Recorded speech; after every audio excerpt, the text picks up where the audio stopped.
"Dance with me now," said the Mafia boss, but the waitress insisted she was working. Jason Miller leaned across the marble desk and told the private investigator to make Emily Carter's life unlivable, and he said it the way another man might order coffee. Find where she works. Find who she talks to. Make the people who trust her stop trusting her. He wanted her frightened, isolated, begging. He had spent 2 years hunting the one woman who had ever walked away from him, and tonight he had finally found her pouring champagne in a Chicago restaurant, smiling at strangers. That smile, he decided, would be the first thing he took. Before we go on, if stories about ordinary people finding the courage to stand up for themselves move you the way they move me, please subscribe to this channel and stay with me all the way to the end, because this one turns in ways you will not see coming. And tell me in the comments what city you are watching from tonight so I can see how far this story has traveled. Emily Carter had a rule, and the rule had kept her alive. Never let anyone with power look at you twice. She had learned it the hard way, and she carried it into Bella Vita every evening the way other women carried their keys. Head down, orders memorized, feet moving. If a man in an expensive suit asked her name, she gave him the smallest, politest answer she could, and moved on before he could turn a question into a conversation. Conversations were how it started. She knew that better than anyone. At 26, she had already survived more than most people twice her age, and she had promised herself that the survival was the whole point now. Not happiness, not love, just the quiet, unremarkable safety of a life nobody noticed. "Table 9 wants the wine list again," said Rosa, sliding past her in the narrow hallway behind the kitchen. "And table 12 is asking for you by name." "By name?" Emily stopped. "Nobody asks for me by name." Rosa gave her a look. "The man in the private section does." Emily felt something tighten in her chest, an old reflex, the body remembering fear before the mind caught up. "Which man?" "You know which man." She did know. Everyone at Bella Vita knew. Damian Moretti came every Friday. He sat in the private dining section at the same corner table, and the entire staff rearranged itself around his presence, like water moving around a stone. The manager spoke softly when he was in the building. The owner himself came out to shake his hand. There were stories about him whispered in the kitchen, half of them probably invented, that he ran half the city from behind closed doors, that men who crossed him disappeared, that the police left him alone because someone above the police told them to. Emily believed maybe a quarter of it, but she believed enough to keep her distance. "Tell him I'll bring the check when he's ready," she said. "He already paid. He wants to talk to you." "I don't talk to customers." Rosa's voice dropped. "Emily, you don't say no to that one. Nobody says no to that one." And that Emily thought was exactly the problem. She smoothed her apron, took a breath, and walked toward the private section anyway, because the only thing more dangerous than talking to a man like Damian Moretti was making him wonder why you wouldn't. He was sitting alone, which surprised her. She had expected the usual crowd, the men in dark coats who stood near his table and watched the room. Tonight there was just him, one glass of red wine untouched in front of him, and an expression on his face she could not read. "You wanted something," she said, not a question. She kept her hands folded in front of her. Damian looked up. He had the kind of face that had learned to give away nothing, and yet when he looked at her, something in it eased, as if he had been waiting a long time and was relieved she had finally come. "I wanted to ask you a question," he said, "and I want you to answer it honestly, which I understand is not something people usually do around me. I have 4 other tables." "Then I'll be quick." He turned the wine glass slowly by its stem. 3 months ago, a woman at table 6 choked on a piece of bread. Do you remember?" Emily blinked. She had not expected that. "You were the only person in this room who moved," Damian went on. "The managers froze. The other servers froze. You were behind her before anyone understood what was happening, and you knew exactly what to do. And when it was over, when she was breathing again and crying and thanking everyone, you slipped back into the kitchen before anybody could thank you. Why?" Emily said nothing for a moment. "Because it wasn't about being thanked," she finally said. "She needed help. I helped, that's all." "That's not all." His voice was quiet, certain. "I've watched you for months. You cover for the younger girls when they make mistakes. You remember every regular's order, even the ones who are rude to you. You give the leftover bread to the man who sleeps behind the building, and you do it after your shift so no one sees. You do 100 kind things a week, and you make sure not one of them is witnessed." He paused. "I want to understand why a person works so hard to be invisible." The words landed somewhere deep, somewhere she kept locked, and Emily felt her careful composure crack for half a second before she sealed it again. "You've been watching me," she said. "That's what you're telling me. You've been watching me for months." "I notice things. It's kept me alive. It's also," she said evenly, "the kind of thing that frightens women." She expected him to bristle. Men with power did not like being told they were frightening. They liked to believe their attention was a gift. Instead, Damien went very still. Then he nodded slowly, as if she had told him something true that no one had ever dared say to his face. "You're right," he said. "I apologize. That was thoughtless of me." And that, more than anything, was what undid her a little. Not the compliments, the apology. She could not remember the last time a powerful man had said the words, "I apologize," to her and meant them. "I have 4 tables," she said again, quieter this time. "Go," he said. "Take care of them." She turned to leave. She had almost made it back to the safety of the kitchen when he spoke once more, not loudly, just enough. "You protect everyone, Miss Carter. I only wondered who protects you." She did not answer. She could not. She walked into the kitchen, set down her tray, and stood for a moment with both hands braced on the steel counter, breathing. Nobody had asked her that question in a very long time. The truth was that no one protected her, and no one ever had, and she had built her entire life around the belief that this was safer. When you needed no one could take anything from you. When you expected nothing, no one could break a promise.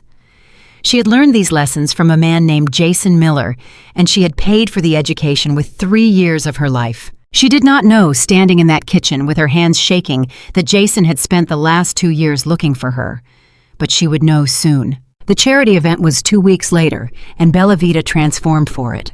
The owner had rented out the entire second floor, a grand room that was only opened for the most important nights, and the guest list read like a directory of everyone in Chicago who mattered. Politicians, old money, new money. And at his usual corner holding court, whether he wanted to or not, Damien Moretti. Emily worked the floor with a tray of champagne, and she was good at it, weaving through the crowd, offering glasses, disappearing before anyone could remember her face. She liked nights like this, strangely. The bigger the crowd, the more invisible she became. A single waitress in a sea of 200 guests was nothing. She was furniture that moved.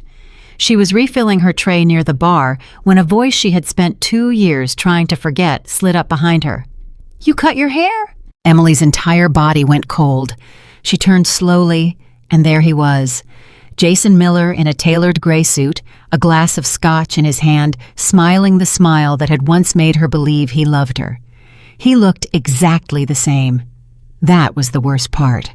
He had gotten to keep his easy charm, his good looks, his effortless confidence, while she had spent years rebuilding herself from the pieces he left behind. "You look good, Em," he said. "Tired, but good. Waitressing suits you. Very humble." "What are you doing here?" Her voice came out flat. She was proud of that. Her hands were shaking, but her voice was flat. "I'm a guest." He gestured lazily at the room. "My family gives a great deal of money to this particular charity. I've been coming for years. Imagine my surprise."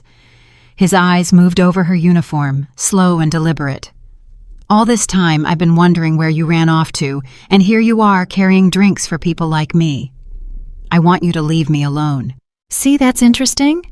Jason took a slow sip of his scotch. "Because I've spent a lot of money finding you, Emily. A lot of money. And people don't spend money like that on someone they intend to leave alone." Every instinct in her body screamed at her to run, to put down the tray, and walk out the back door and never come back. And she almost did. But she had run once from her whole life, and she was so tired of running. "You don't own me," she said. "You never did. Whatever you think you're here to collect, there's nothing. There was never anything." Jason's smile did not move, but something behind his eyes shifted, and she remembered that shift. She remembered what came after it. "You embarrassed me," he said softly. and now there was no charm in it at all. "You know that, do you have any idea what it looked like, my fiancé vanishing in the middle of the night like a thief? The questions I had to answer. My mother still asks about you. My business partners still whisper. You made me look like a man who couldn't hold on to his own woman." He leaned closer, and his voice dropped to something almost gentle, which was how she knew it was a threat. "I'm not going to hurt you, Em. I would never. I just want to fix what you broke. I want to bring you home where people can see that everything is fine, that we're fine, that I'm fine." "I am home," she said. "This is my home now. This is my life. This—" He glanced at the tray of champagne in her hands and laughed a short, disbelieving sound. "This isn't a life, sweetheart. This is hiding. And you and I both know you can't hide forever. All it takes is one word to the right people. One phone call. You know how easily a reputation can be built. You watched me build a few. You watched me take a few apart." He tilted his head. "Do you really want me to start telling people the truth about you? The version of it that I decide is the truth?" And there it was, the old machinery whirring back to life. Jason had never needed to raise a hand. He hurt people with words, with connections, with the slow, careful destruction of everything they had built. He had done it to a business rival once. He had done it to a friend who crossed him. She had watched back when she still thought his power was a kind of safety, before she understood it was a kind of prison. "You should go," she said. "There are important people here. You wouldn't want a scene." "No," Jason agreed pleasantly. "I wouldn't. Would you?" He knew she couldn't make one. He knew she couldn't scream, couldn't throw the drink in his face, couldn't do a single one of the things a braver woman might do, because a waitress who makes a scene at a charity event loses her job by morning. And Jason had always been an expert at understanding exactly how much power the people beneath him did not have. She turned to walk away. He caught her wrist. It was not hard enough to hurt. That was the thing people never understood about men like Jason. He never had to hurt you. His fingers closed around her wrist, loose, casual, and the message underneath was total. "I can touch you whenever I want. You cannot stop me. This room full of important people will not see it, and if they did, they would believe me, and not you." "Let go," Emily whispered. "Come find me before the night's over," Jason said, ignoring her. "We'll talk properly, for old time's sake. And Emily," he smiled, "don't make me come looking again. I've done enough looking." "Is there a problem here?" The voice was quiet, and it did not need to be loud because the moment it spoke, 3 separate conversations nearby went silent.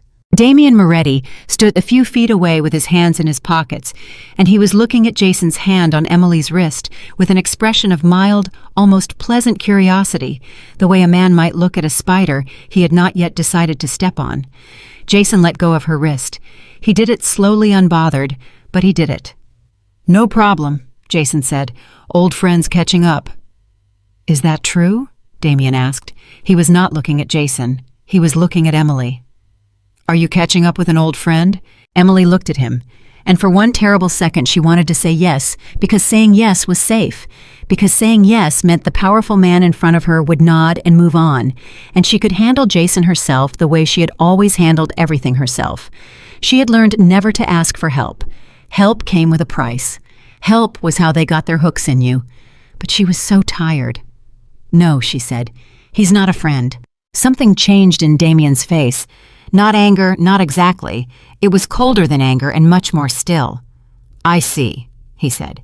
He turned to Jason at last. "You'll want to enjoy the rest of your evening somewhere else."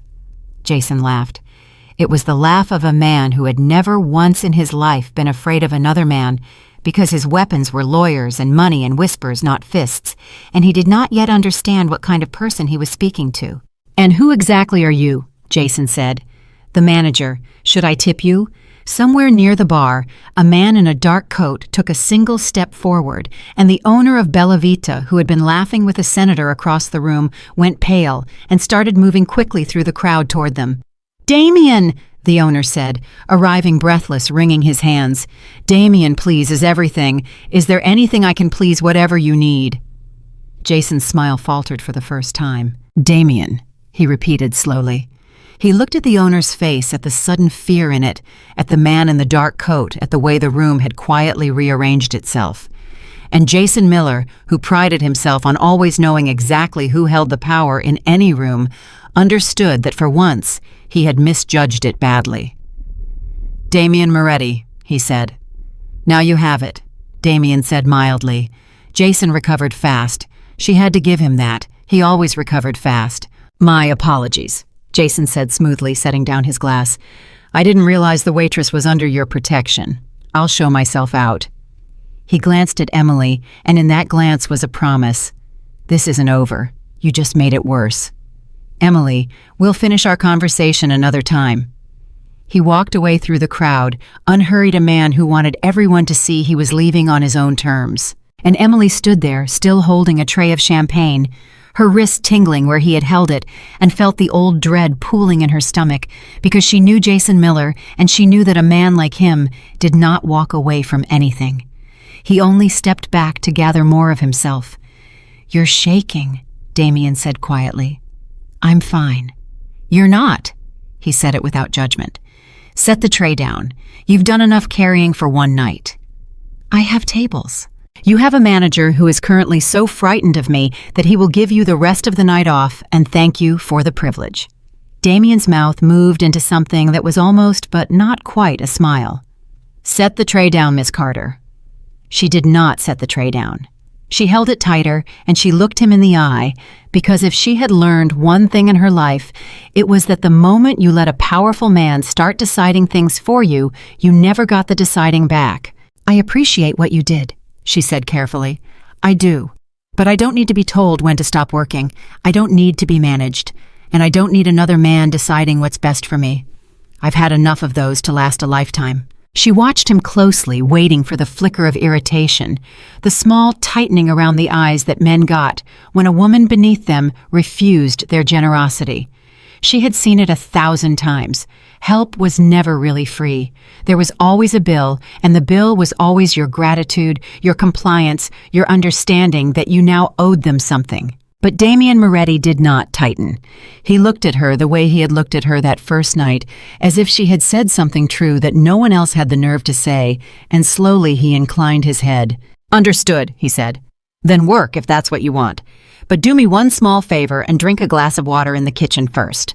Not because I'm telling you to, because your hands are shaking and you'll drop the tray, and then you really will lose your job, and I'll have to stand here and pretend I didn't cause it." Despite everything, despite the fear still crawling through her, Emily felt a strange, unexpected pull at the corner of her mouth. It was not quite a smile, but it was close. "That's fair," she admitted. "I'm occasionally fair," he said. "It surprises people." She went to the kitchen. She drank the water. And when she came back out, her hands had steadied, and she finished her shift because she had told him she would, and because finishing was the one thing she had always been able to do, no matter what was chasing her. But she could feel him watching the whole rest of the night. Not the way Jason watched, like an owner counting his possessions. Damien watched the way a man watches a door. He is afraid someone might come through. He watched the exits. He watched the crowd. He watched, she slowly realized, for Jason, in case Jason came back. And near the end of the night, when the crowd had thinned and the band was packing up and she was clearing the last of the abandoned glasses, Damien crossed the room and stood in front of her one more time. There was music still playing, soft and slow, the last song before the lights came up. He held out his hand. "Dance with me," he said. It was not a command. She noticed that immediately, and it mattered more than she could have explained. Every other time a man had asked her for anything, it had been dressed as a request, but built like an order. This was not that. His hand was open, and his eyes were open, and if she said no, she understood somehow that he would simply lower his hand, and that would be the end of it. No punishment, no cost.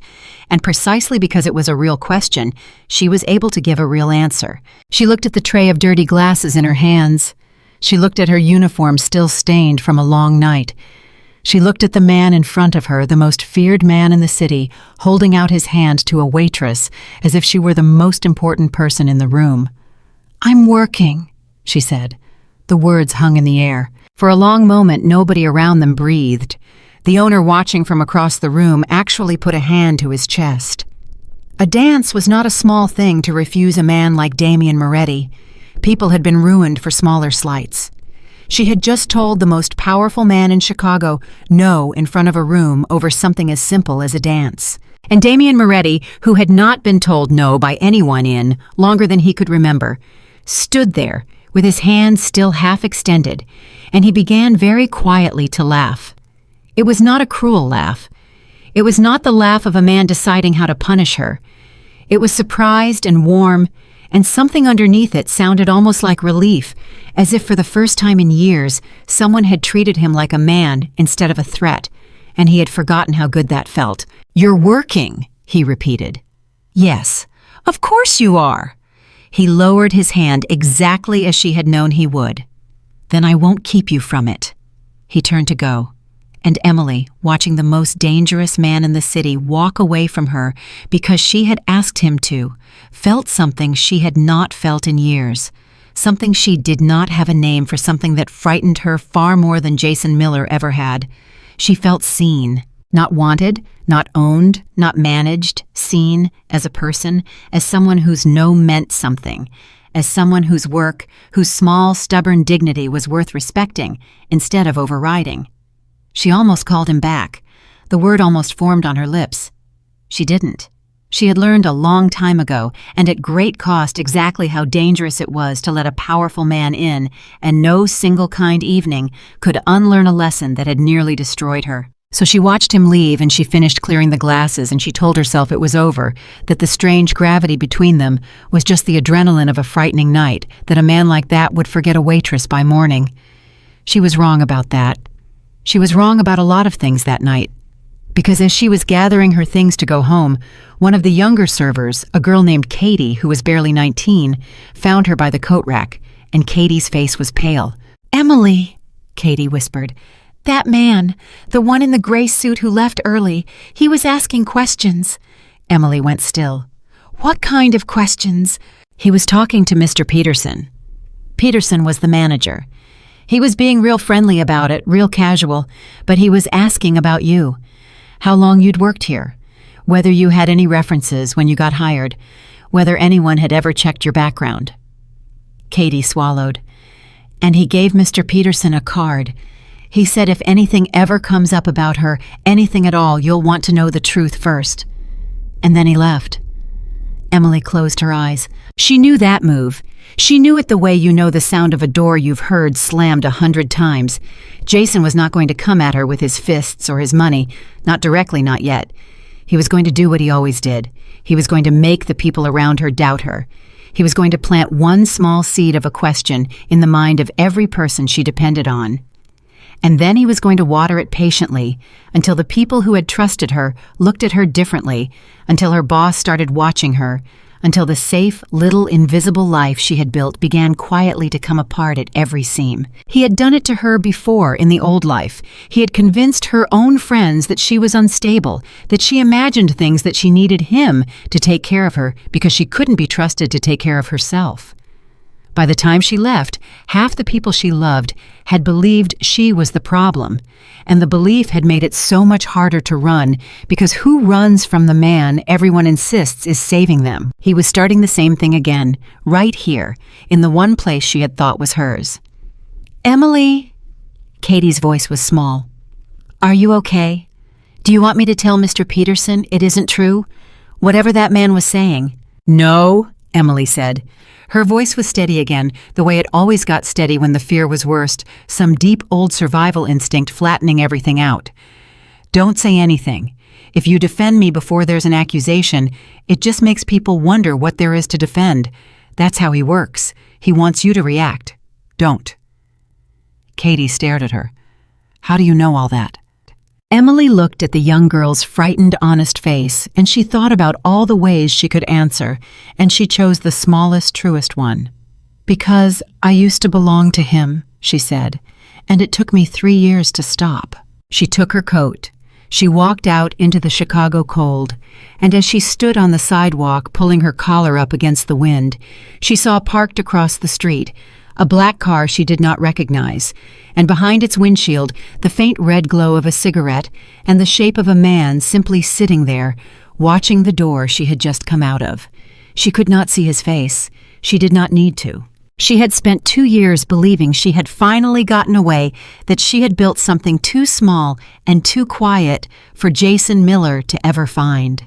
And in a single evening, both truths of her new life had walked through the same door on the same night. A man who had asked her to dance and accepted her no like it was a gift, and a man from her past who did not believe the word no existed. She turned and walked the other way faster now, her heart pounding, and she did not look back at the black car because she knew that looking back was what they wanted. That fear was the whole point, that a frightened woman was a controllable woman. But she was not the same woman who had run 2 years ago. She had spent 2 years learning how to stand. And somewhere behind her, in an empty restaurant, a man named Damian Moretti was sitting alone at his corner table long after everyone else had gone, staring at a glass of wine he had not touched, thinking about a waitress who had told him no, and remembering for the first time in a very long time what it had felt like to be looked at as a man and not a monster. He did not yet know about Jason. He did not yet know that the woman who had refused to be saved was about to need, whether she wanted it or not, someone who understood exactly how dangerous the world could be. He would learn soon. They both would.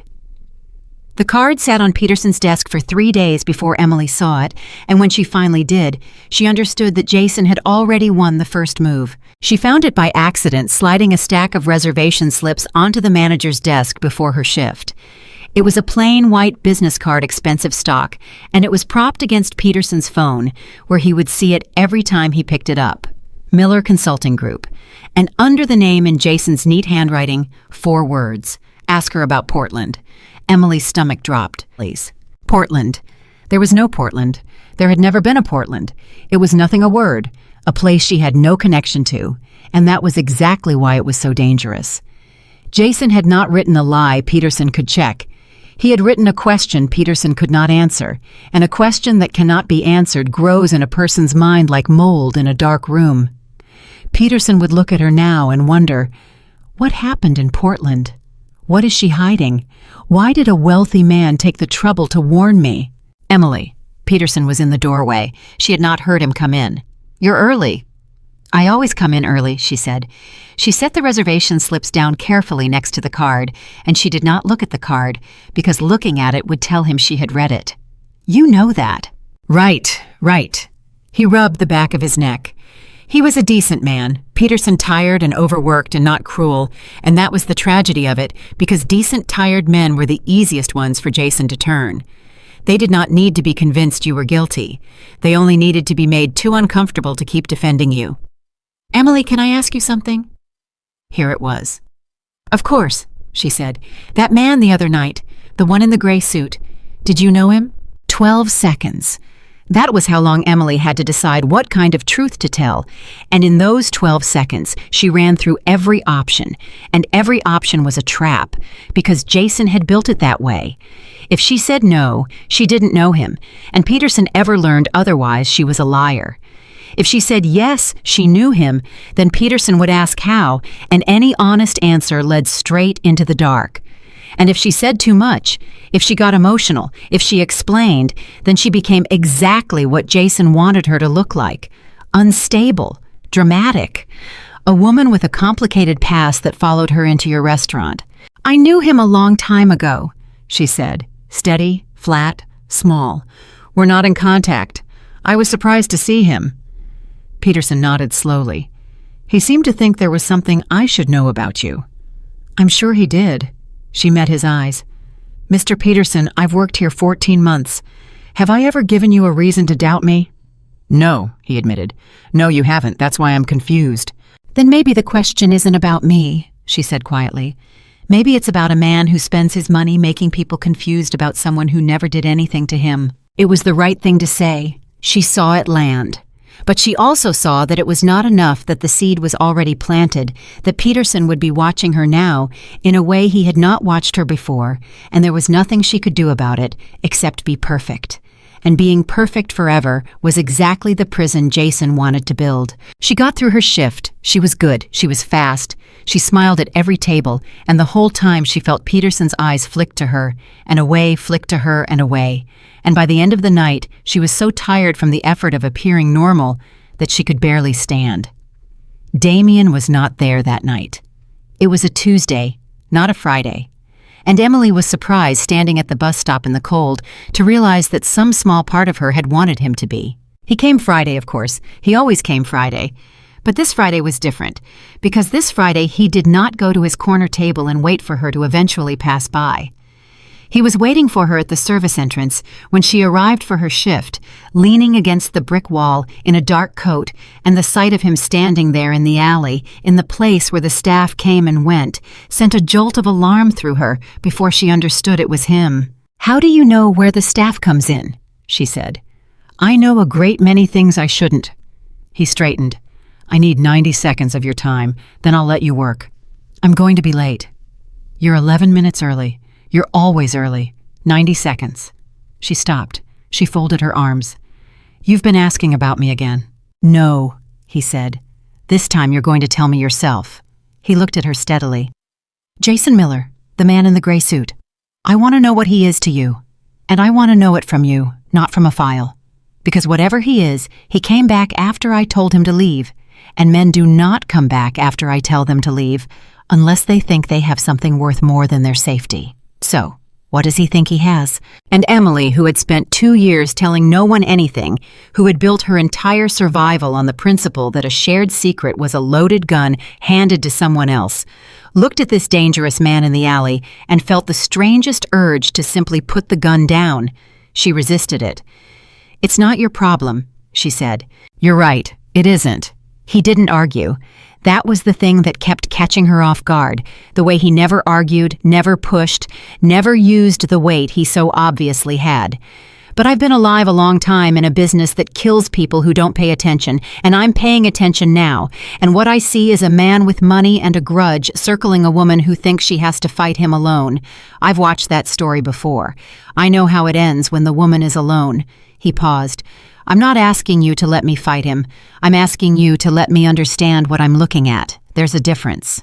There was a difference. She heard it. And it was that difference, that one small, honest distinction between wanting to fight for her and wanting to control her, that finally cracked her open. "He was my fiancé," she said. Damien did not react. He just listened. 3 years of my life," she went on. And now that she had started, the words came faster, like water through a break in a dam. "He never hit me. That's what nobody understands. Everyone thinks it has to be fists, and when it isn't fists, they think it wasn't real. Jason never raised a hand to me. He didn't have to. He controlled the money. He controlled who I saw.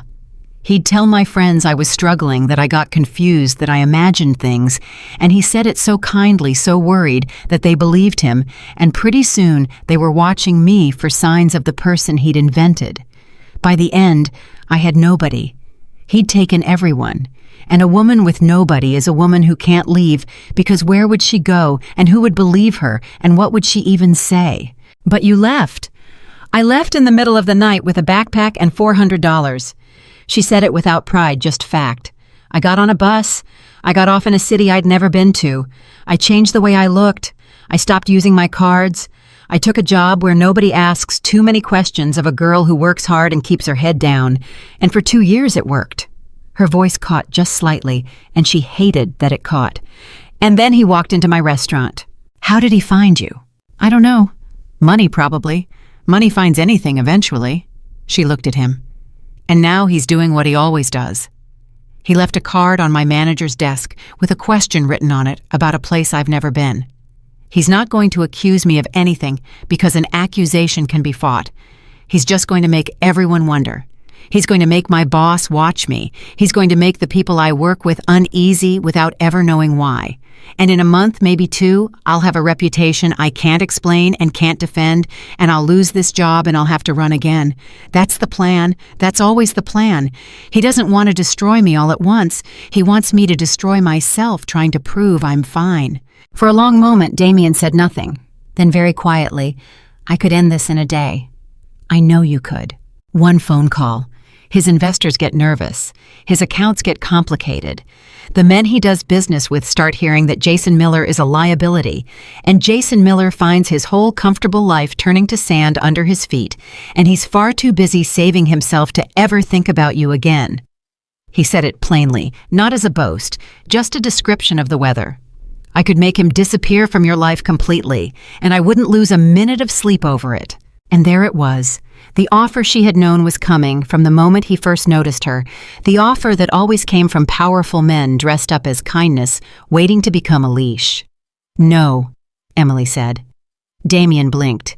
It was the closest she had ever seen him come to genuine surprise. No. She held his gaze. You want to know why? Because I've done this before. I let a man with power decide he was going to take care of my problems for me, decide what was best for me, decide who got to be in my life and who didn't. And it felt wonderful. It felt like being saved right up until the day I realized I couldn't do anything anymore without him. That's how it happens, Damien. It doesn't start with a cage. It starts with a man saying, let me handle that for you. It starts with relief. And you don't notice the walls going up because every single brick is something you were grateful for. Her voice was shaking now, but not from fear. I would rather lose this job fighting Jason my own way than keep it because another powerful man decided to keep it for me. I don't need another man handling my life. I've been handled. I barely survived it. The alley was silent, and what happened next was the thing Emily would think about for a long time afterward, because Damien Moretti feared throughout the city. A man who solved everything with the enormous machine of his power slowly closed his mouth on whatever he had been about to say and lowered his eyes, and when he looked back up at her, something in him had changed. No one has ever said that to me, he said. Said what? That my help was a cage. He shook his head slowly, and for the first time she saw not the Mafia boss, but the man, and the man looked almost lost. People beg me for it. Do you understand that grown men, powerful men, they come to me and they beg for exactly what I just offered you, and they call me generous, they call me merciful, and it never once occurred to me that the thing I was giving them was also a thing I was doing to them. He was quiet for a moment. You looked at the most valuable thing I have to offer anyone, and you saw a trap. Because I've been in the trap, Emily said gently. It looked exactly like a gift too. Damien was silent for a long time. All right, he finally said. All right. You don't want me to handle it? I heard you. He straightened, and something businesslike came back into his voice. But underneath it was a new carefulness, a man learning a language he had never needed before. So I won't handle it, but I'm going to offer you some things, and you're going to say yes or no to each one, and whatever you say, that's the end of it. No argument. No bricks. Deal. She hesitated. Deal. 1. There's an apartment building I own on the north side. Clean, safe, good locks, a doorman who actually pays attention. One of the units is empty. You could have it at whatever rent you're paying now. And no, I'm not going to reduce it because you'd hate that. So it's the same rent, just a safer building. Yes or no? Emily opened her mouth to say no on instinct and then stopped because she had promised herself she would actually listen. A safer building. Not a gift. Not free. Just safer. For the same money she already spent living somewhere with a lock Jason could probably pick. Maybe, she said. I'll think about it. Fair? 2. He held up a second finger. I know lawyers, good ones. If Jason moves against you legally, if he tries the reputation game and it turns into something with papers and courts, you'll want someone who's seen his kind of move 100 times. I'm not paying for them. I'm just telling you the door exists, and I'll introduce you if you ever want to walk through it. Yes or no? That one, Emily admitted, is smart. I'm occasionally smart. The ghost of that not quite smile again. 3, and this is the important one. He looked at her directly. I'm not going to fight Jason for you, but I'd like to fight beside you if it comes to that. Not in front of you, not instead of you, beside you. You make the decisions. You call the shots. I'm just another set of hands, and a set of hands that happens to know exactly how a man like Jason thinks, because I've been ruining people for a living since before you were old enough to drive. He let that sit. Yes or no? And Emily stood in the cold alley and understood that he had heard her, every word. He had taken the one thing she'd asked for the difference between beside and instead, and he had rebuilt his entire offer around it. No one had ever done that. Not once in her life had a powerful person adjusted themselves to fit her instead of demanding she fit them. "Yes," she said softly, "beside me. Yes to that one." Something eased in his face. "Then we understand each other," he said. "Now go. You're going to be late, and your manager is already watching you, and I refuse to be the reason." She went. And all through her shift, though, he sat at his corner table exactly as he always did, though nothing outwardly had changed. Everything had changed because for the first time since she was 19 years old, Emily Carter was not facing the man who wanted to own her entirely alone. It took Jason 9 days to make his next move, and it was worse than she expected. She found out on a Thursday afternoon, an hour before her shift, when her phone rang with a number she didn't know, and a woman's voice on the other end introduced herself as a caseworker from the state, calling to follow up on a report. A report about what Emily said. Her whole body had gone cold. Body. "A welfare concern," the woman said, professional and kind and utterly devastating. "We received information suggesting you may be experiencing a mental health crisis and may be a danger to yourself. We take these reports seriously. I'd like to schedule a time to speak with you and make sure you're safe." Emily gripped the edge of her kitchen counter so hard her knuckles went white. He had reported her, to the state, as unstable as a danger to herself. He had taken the exact lie he had spent 3 years telling her friends, that she was fragile, that she imagined things that she couldn't be trusted, and he had made it official, a file, a record, a thing that existed now in a government computer with her name on it. "I'm not in crisis," Emily said. And even as she said it, she heard how it sounded, heard the way anyone who was in crisis would say the exact same words, and understood the trap all over again. That was the genius of what Jason did. He put you in a box where every move you made to prove you were fine looked exactly like the thing he'd accused you of. "I understand," the caseworker said gently. "May I ask who might be concerned about you?" "Do you have a Jason Miller in your life? He's listed as the reporting party. He says he's your former fiancé and that he's worried about you." "He's not worried about me," Emily said. "Careful, careful. Do not sound upset. Upset is what he wants." "He's harassing me. We haven't spoken in 2 years. He tracked me down after I left him." "I see." A pause, the sound of a pen. "Well, we still have to follow up on any report we receive. That's the law. I'm sure you understand." She did understand. That was the horror of it. She understood exactly. Jason had found the one weapon she couldn't fight with courage or evidence or hard work, a system that had to take him seriously, a machine that would grind forward on his lie, regardless of the truth, and every step of that machine would make her look worse. If she got angry, she was volatile. If she was too calm, she was hiding something. If she brought a lawyer, she was combative. He didn't need to win. He just needed to keep the machine running, because a woman fighting a machine has no time and no energy left to build a life. She hung up the phone and stood in her kitchen, and for one terrible minute felt the old despair rise up in her throat. The 2 years ago despair, the one that whispered, "You should just run again. Run tonight, it's the only thing that works." And then she thought about a man in an alley saying beside you, and she picked her phone back up. Damien answered on the second ring. "He filed a report on me," she said. Her voice was almost steady. "To the state. He said I'm unstable, that I'm a danger to myself. There's a caseworker. There's a file now with my name on it, and I can't make it not exist, and everything I do to prove I'm okay is going to look like proof that I'm not." She took a breath. "You said beside me. I'm calling because I don't know how to fight this one alone, and I'm too proud to have realized that 10 minutes sooner." There was a silence on the line. When Damien spoke, his voice had changed. It was very quiet and very cold, and for the first time she heard underneath the calm the thing that had made an entire city afraid of him. "Say his full name for me," he said, slowly. "Jason Andrew Miller." "And the woman who called you, did she give a name, an office, a case number?" "She did, all of it." "Good. You wrote it down. You're the kind of person who writes things down." She could hear him moving, hear a door close, somewhere on his end. "Emily, Listen to me carefully, because this is the part where I need you to trust the difference you taught me. I am not going to make this disappear. That's not what you asked for, and it's not what you'd want. What I'm going to do is put the right people beside you. A lawyer who's dismantled false reports like this a dozen times, who's going to make sure that file gets marked exactly for what it is, harassment through official channels. Because here's what your Jason doesn't understand. His voice sharpened. He just did something on the record. He put his lie in writing to the government under his own name as the reporting party.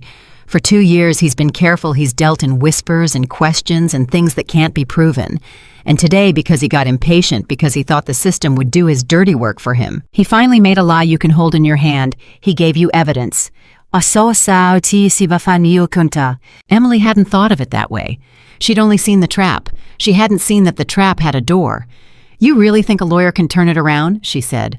I think a false report filed by a former partner against a woman who left him, who has 14 months of steady employment, and not one incident to her name is not a weapon. It's a confession. It's a man telling the world exactly what he does to women who leave him in writing with his signature on it. A pause. You just have to survive long enough and stay calm enough to let it become that. Can you do calm? I've been doing calm my whole life, Emily said. It's the only thing I'm good at. No, Damien said. You're good at a great many things. Calm is just the one that kept you alive. He exhaled. The lawyer will call you within the hour. Her name is Diane. She's better than anyone Jason can afford. And before you say it, no, I'm not paying her. She owes me a favor older than you are, and she's been waiting years for a reason to enjoy collecting the other side of it. Say yes. Emily closed her eyes. Beside, not instead. He'd kept the line. Even now, even furious, even holding the power to burn Jason to the ground, with a phone call he'd kept the line she drew. Yes, she said, and Damien. She hesitated. Thank you, not for fixing it, for not fixing it, for handing it back to me with better tools. That's the only kind of help worth giving, he said. It took a waitress in an alley to teach me that. I'm a slow learner, but I learn. And then gentler. Go to work tonight. Do your job. Be exactly who you are. The best thing you can do to a man who's telling everyone you're falling apart is refuse to fall apart. Let him watch you not break. It'll drive him out of his mind. She did go to work. And Diane called during her break, sharp and warm and terrifyingly competent, and by the end of a 20-minute conversation, Emily felt for the first time since the caseworker's call like she was standing on ground instead of sinking into it. But the story was not done turning because Jason Miller was not a man who made one move at a time. It was Katie again who brought her the next piece 3 nights later, cornering her by the coat rack with wide, frightened eyes. Emily, I have to tell you something, and I don't know if I'm supposed to. The girl was nearly in tears. That man, Jason, he came in tonight. He had dinner, and I was serving the next table over, and I heard him on the phone, and Emily, he wasn't talking about you. Katie swallowed hard. He was talking about Mr. Moretti. Everything in Emily went still. What did he say? She said. I couldn't hear all of it. But he said something about how he'd been doing some research, how the great Damien Moretti had a weakness now, and everybody in that world was going to want to know about it. He said a name. Katie's voice dropped to a whisper. He said the name Sophia. And he laughed, Emily. He laughed when he said it. He said, let's see how untouchable he is when the wolves find out what he's protecting. Emily's blood turned to ice. She didn't know who Sophia was. She had never heard the name, but she knew what Katie's words meant, knew it instantly and completely, because she had spent 3 years learning to read the shape of a threat before it fully formed. Jason had stopped trying to fight her directly. Jason had realized that hurting her through the system was slow, that Damien's lawyer had blunted his first blade. So Jason had done what Jason always did when a direct path was blocked. He'd found the flank. He was no longer just coming for Emily. He had started digging into Damien, and he had found something. A name. A weakness. Something the most feared man in Chicago had spent his whole life keeping buried, something that could bring the wolves of that dark world down on him and Jason Miller, who had no idea what he was truly playing with, who thought this was just another game of reputation, and ruin was about to say it out loud to the wrong people for no reason other than to hurt the man who had dared to stand beside the woman Jason believed he owned. "Katie," Emily said slowly, "did he see you? Does he know you heard?" Katie shook her head. "I don't think so. I just took the plates and left." "Okay." Emily's mind was racing now, faster than it had in years, all the old survival instincts firing at once, but this time not for herself. "Okay, you did the right thing telling me. Don't tell anyone else. Don't act different around him if he comes back. Just be normal. Can you do that?" "I think so." Katie's chin trembled. "Emily, is Mr. Moretti in danger?" Emily looked at the frightened 19-year-old, and she thought about the man in the alley who had learned slowly and clumsily and sincerely to hand her back her own life. She thought about how he had spent years by his own quiet admission, protecting everyone except himself. She thought about the way he'd said, "No one has ever said that to me," like a man who had been starving so long he'd forgotten what food was. And she thought about the name Sophia and the laugh and the wolves. "Go home, Katie," she said gently. "I'll take care of it." The words came out of her mouth before she had time to be surprised by them. "I'll take care of it." For 2 years she had been the one being hunted, the one who ran, the one who needed protecting and refused it out of hard-won fear. And now, standing by a coat rack with her heart pounding, she realized the ground had shifted entirely beneath her feet. Because somewhere in this city was a dangerous, lonely man who had guarded a secret named Sophia his whole life, a man who had just learned to trust that a person could stand beside him without wanting to cage him, and that man had no idea that his own weakness was about to be dragged into the light by a monster from her past. He had stood beside her when she needed it. She was not going to let him face this alone. Emily pulled out her phone, and her hands were not shaking, and she dialed his number, and when he answered with his low, calm voice, she did not waste a single word. "Damien," she said. "Who is Sophia?" The silence on the other end of the line was so complete, so absolute, that for a moment she thought the call had dropped. And then she heard him breathe one slow breath, the breath of a man who has just heard the one question he has spent his entire life praying no one would ever ask. "Where did you hear that name?" he said, and his voice was not calm anymore. "From Jason," Emily said. "He's been researching you. He found something. He said your name and that name in the same breath, and he laughed, and he said he was going to tell the wolves what you're protecting." She gripped the phone. "So whoever Sophia is, whatever she is to you, you need to know that Jason knows, and Jason is about to make it everyone's business, and I'm not calling to be handled or protected or told to stay out of it. I'm calling because you stood beside me, and now it's my turn, and I need you to trust me the way you asked me to trust you." For a long, long moment, Damien Moretti said nothing at all. And when he finally spoke, his voice was so quiet, she had to press the phone hard against her ear to hear it, and what he said made the floor drop out from under her. "Sophia," he said, "is my sister." "You said your sister was dead," Emily whispered. "The night at the restaurant when everything happened, you said your enemies killed your younger sister years ago. You said that was why you push people away." "I know what I said." His voice cracked just slightly, the first crack she had ever heard in it. "I've told that story for 11 years. To everyone. To my enemies, to my friends, to the men who work for me, to the whole city. Sophia Moretti is dead. Everyone believes it. Everyone has always believed it." He stopped. She could hear him struggling with something enormous. "It's the most important lie I have ever told Emily, and I told it to keep her alive, and if Jason Miller is about to tell the world she's breathing, then he has just done something so much more dangerous than either of you understands, and I need you to get somewhere safe right now tonight, because the moment that lie breaks, everyone I have ever crossed is going to come looking, and they are not going to care who happens to be standing next to me when they do." Emily did not go somewhere safe. She went to him. She told Peterson she was sick, that she had to leave, and for once she didn't care how it looked, didn't care about the file or the watching or the seed Jason had planted in her manager's mind.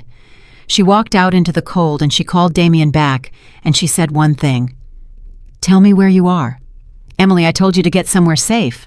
"You told me a lot of things in the last 5 minutes," she said. "You told me your dead sister is alive. You told me the most dangerous man in your world is about to become the most hunted, and you told me to run and hide while you deal with it alone."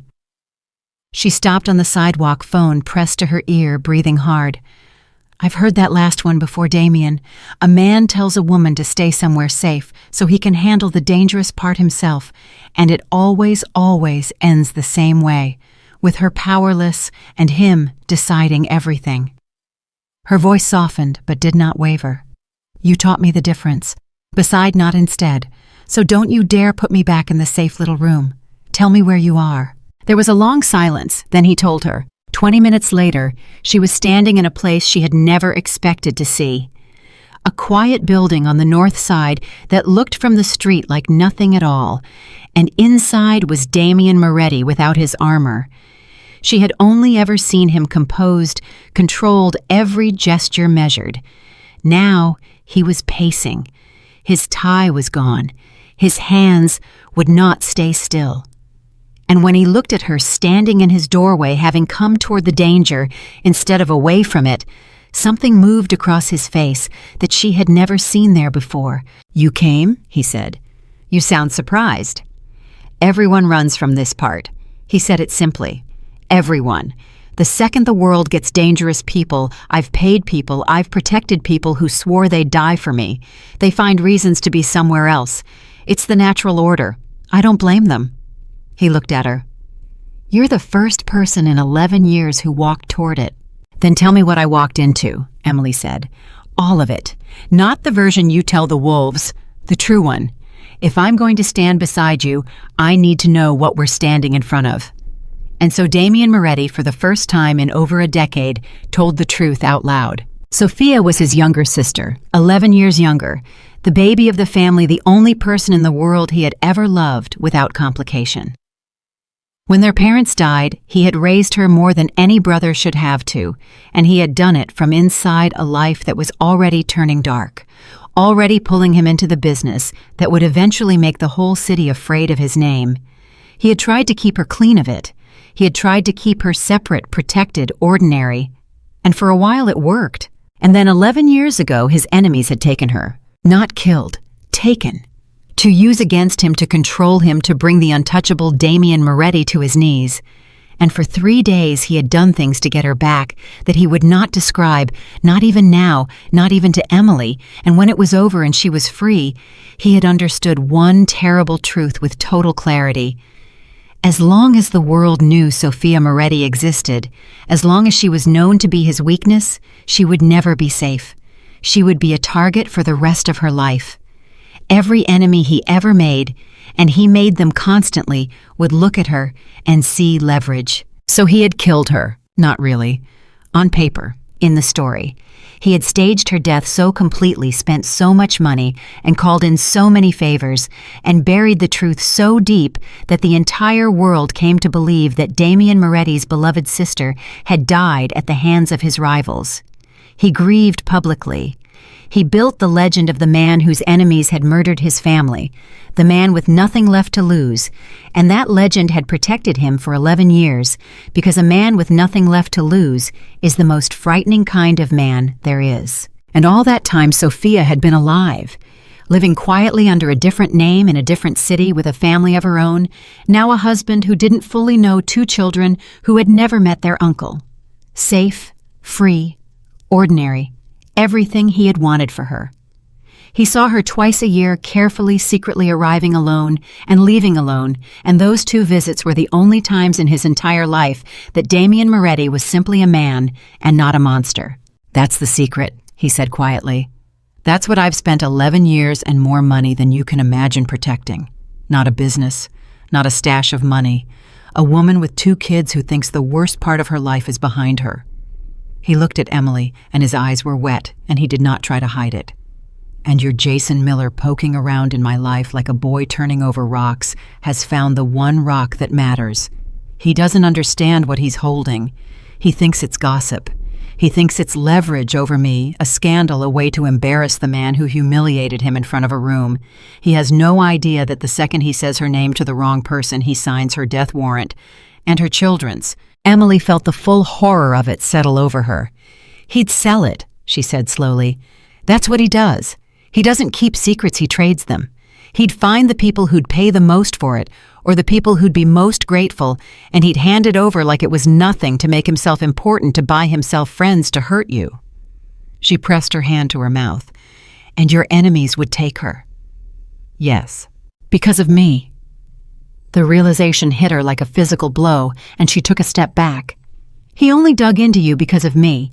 He only found her because you stood next to a waitress at a charity event. If you'd never noticed me, if you'd never asked me to dance, Sophia would still be safe. This is my fault. I brought this into your life. I brought him." And this was the moment Emily expected the shift. This was the moment in every version of the story she had ever lived where the powerful man's warmth turned cold, where the protection curdled into blame, where she learned once again that a man's kindness lasts exactly up until the moment you cost him something. She braced for it. She had spent her whole life bracing for it. It didn't come. Damien crossed the room and stood in front of her and took her by the shoulders gently and looked her dead in the eyes. "Listen to me," he said. "Listen. This is not your fault. Do you understand? Jason Miller is not a weather event. He's not something that happens to you like rain.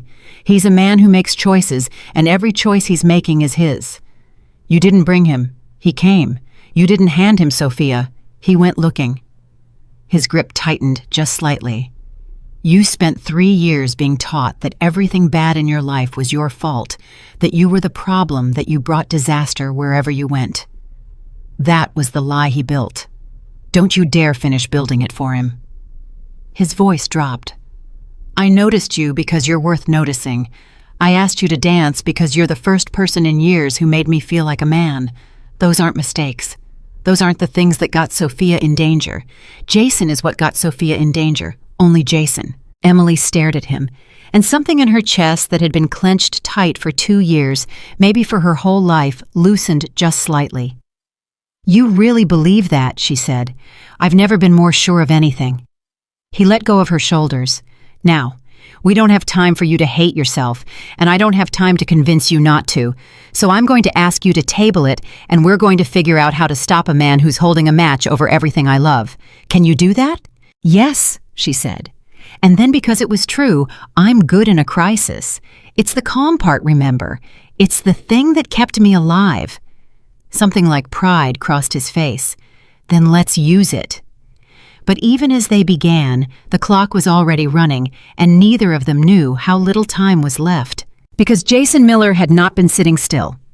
Jason had spent the last 2 days doing exactly what Emily feared, quietly reaching out, making calls, feeling for the people who might want to know that the legendary Damien Moretti had a living, breathing weakness. And Jason, for all his cruelty, was not stupid. He understood he was holding something valuable.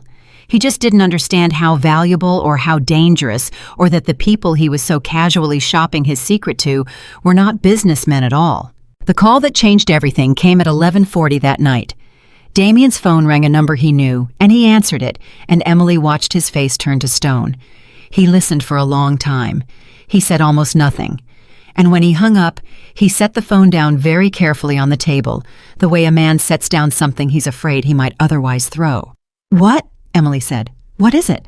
"That was a man who owes me a great deal," Damien said quietly. "A man who hears things. He called to warn me because he's afraid of me, which is the only reason anyone tells me anything." He looked up at her. "Jason has been careless. He's been asking around about Sophia, and he's been doing it in places he thinks are safe, and one of those places was not safe at all. Word has already started to move. It's early. It's a whisper, a rumor, a question. Is it true Moretti's sister is alive? Nothing confirmed. Not yet." His jaw tightened. But once a question like that is in the water, it doesn't go back out. The wrong people are already starting to wonder. And the moment one of them decides it's worth confirming, they'll do the one thing that confirms it. They'll go looking for her. And if they go looking, they might find her before I can move her. "Then move her now," Emily said. "Tonight, get her out." "I'm trying." His voice was tight with a fear she had never heard from him. "I have people going to her tonight. Quietly. To bring her and the children somewhere safe until this passes. but it takes time to do it right. And if I do it wrong, if I move too fast and too loud, I lead the wolves straight to her myself. 11 years of keeping her invisible, and I could undo it all in one panicked night." He dragged a hand down his face. "For the first time in a very long time, Emily, I'm not sure my power is enough. Money moves fast, but it's not faster than a rumor with a head start." Emily was quiet for the moment, thinking the calm settling over her, the way it always did when everything was worst. "Then we don't just move Sophia," she said slowly. "We deal with the source. The rumor has a head start, but the rumor is still just a question. Is it true? Nobody's confirmed it. And the only person who can confirm it, the only one holding actual proof, is Jason." She looked at him. "If we can get to Jason before he sells it, before he hands over whatever evidence he found, then the rumor stays a rumor, unconfirmed. And unconfirmed rumors about Damien Moretti die all the time, don't they? People are too afraid of you to chase a maybe." Damien looked at her, and something sharpened in his eyes. "That's exactly right," he said. "A question fades. Proof doesn't. If Jason still has whatever he found, and he hasn't handed it over yet, then the whole thing is still reversible." He paused. "But that means getting to Jason, and Jason wants nothing on this earth more than he wants you. If you come anywhere near him, you're walking straight into the one thing he's been trying to arrange for 2 years." "I know," Emily said quietly. "Emily, I know," she met his eyes. "I know exactly what I'd be walking into. I know him better than anyone alive, and that's exactly why it has to be me, isn't it? He won't meet with you. He's terrified of you now. He knows what you are. But he'd meet with me in a heartbeat. He'd meet with me because he can't imagine me as anything but prey. He thinks I'm the frightened girl who ran. He'd never see me coming because in his head I'm not capable of coming at all." She swallowed. "That's the one advantage we have. He underestimates me. He always has." "No," Damien shook his head. "Absolutely not. I am not sending you into a room with that man. Do you understand what he'd do?" "I understand better than you," Emily said sharply, and there was steel in it now. "I lived it for 3 years, and here's what you don't understand, Damien, because you've spent your whole life being the most dangerous thing in every room. You don't know what it's like to win by being underestimated. I do. It's the only way I've ever won anything. Jason has never once, not for a single second, believed I was a threat to him. That is a weapon. It's the only weapon I've got, and you want me to throw it away and hide in a safe room while you try to muscle a problem that can't be muscled." She stepped closer to him. "You stood beside me. Now stand beside me while I do the thing only I can do." They stood there, the two of them, at an impasse, and Emily watched the war on his face, watched the man who had spent 11 years protecting everyone he loved by shutting them behind walls, being asked to do the one thing that terrified him more than any enemy, to let someone he cared about walk into danger of her own free will. "If anything happens to you," he said finally, and his voice was rough, "I will burn this entire city down, and I won't feel bad about it." "Nothing's going to happen to me," Emily said, "because this time I'm not alone. This time there's a man who knows exactly how people like Jason think, waiting right outside the door, ready to move the second I need him. Beside me, not instead of me." She almost smiled. "You said you'd be another set of hands. I'm about to need them." And so a plan took shape fast in the small hours of that terrible night. And it was Emily's plan built on the one thing she understood better than anyone, the psychology of a man who needed to feel like he owned her. She would contact Jason. She would tell him she was tired of running, tired of fighting, that his campaign had worked, that she was ready to talk about coming back, about making everything look fine the way he wanted. And Jason, whose whole obsession was the fantasy of her surrender, would not be able to resist it. He would agree to meet. And when he did, she would get him talking, get him bragging, because Jason could never resist bragging when he thought he'd won, and somewhere in that bragging, he would reveal what he had on Sophia and where he kept it, and Damien's people listening would move. It was thin. It was dangerous. It depended entirely on Jason being exactly the man they both knew him to be. But it was the only card they had, and the clock was running out. Emily made the call at 1 a.m. Jason answered on the 4th ring, his voice thick with sleep, and then when he heard hers, suddenly horribly awake.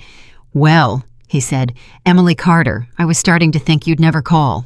"You win, Jason," she said, and she made her voice small, made it tired, made it sound like the girl he remembered. It cost her something to do it, to reach back into that self she'd worked so hard to leave behind. But she did it because Sophia's children were somewhere in the city, not knowing that a stranger's phone call had put them in danger. "You were right. I can't hide forever. I'm tired. I just want it to stop. I want to talk about how to make everything okay again." There was a silence, and in it she could hear him savoring it, this thing he'd wanted for 2 years, and she felt sick. "I knew you'd come around," Jason said softly. "I always knew. You just needed to remember who takes care of you." A pause. "But not on the phone. I want to see your face when you say it. Come to me. Tomorrow. I'll text you where." "Okay," Emily whispered. "And Emily."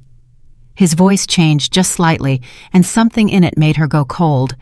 "Come alone, because I know about your new friend, Mr. Moretti. I've learned some very interesting things about Mr. Moretti." He laughed softly. "In fact, I've learned something about him that's going to make me a very important man very soon. So if you're thinking of bringing him or bringing anyone, don't. This is between us, just like it always was." The line went dead. Emily lowered the phone slowly, and when she looked up at Damien, her face was pale. "He knows about you," she said. "He knows we're connected, and he all but told me he's already found a buyer for whatever he has on Sophia. He said it's going to make him important very soon." She swallowed hard. "Damien, I don't think we have until tomorrow. I think he's going to sell it the second he thinks he's safe. The only reason he hasn't yet is that he wants to see me surrender first. He wants both prizes. He wants to hand over Sophia and get me back, and he wants to do it in that order, so I'm there to see how powerful he's become." Damien's face had gone very still. That stillness, she now knew, meant the machine behind his eyes was working at full speed. "Then his greed is the flaw," he said quietly. "He could sell it tonight and be safe. But he won't, because he wants you there first. He wants the full victory. His need to own you is the only thing standing between Sophia and the wolves." He looked at her. "You were right. It has to be you. God help me, it has to be you. His obsession with you is the one thing keeping that secret in his pocket instead of in the wrong hands." "Then let's not waste the window," Emily said. But before either of them could move, Damien's phone rang again. It was the second call of the night, and Emily would remember for the rest of her life the way his face changed as he answered it, the way the color drained from it, the way the powerful, controlled, untouchable Damien Moretti suddenly looked like a man watching the ground open under his feet. "Say that again," he said into the phone. His voice was barely a whisper. "Say it again slowly." Emily's heart was pounding. He listened, and then he closed his eyes, and when he opened them they were wet and full of a terror so raw and so total that Emily felt her own breath stop. "The people I sent," he said, lowering the phone, not looking at her, looking at nothing. "The people I sent tonight to move Sophia and the children somewhere safe." "What about them?" Emily whispered. "Damien, what about them?" "What?" "They got there an hour ago," he said. His voice broke completely now. "The house was already empty. The door was open. Her car is still in the driveway. Her children's toys are still on the floor." He looked up at Emily, and the most feared man in the city looked in that moment like a lost and broken brother. "Someone got to her first. Sophia's gone. They already took her." For a moment, neither of them moved, and the silence in that room was the loudest thing Emily had ever heard.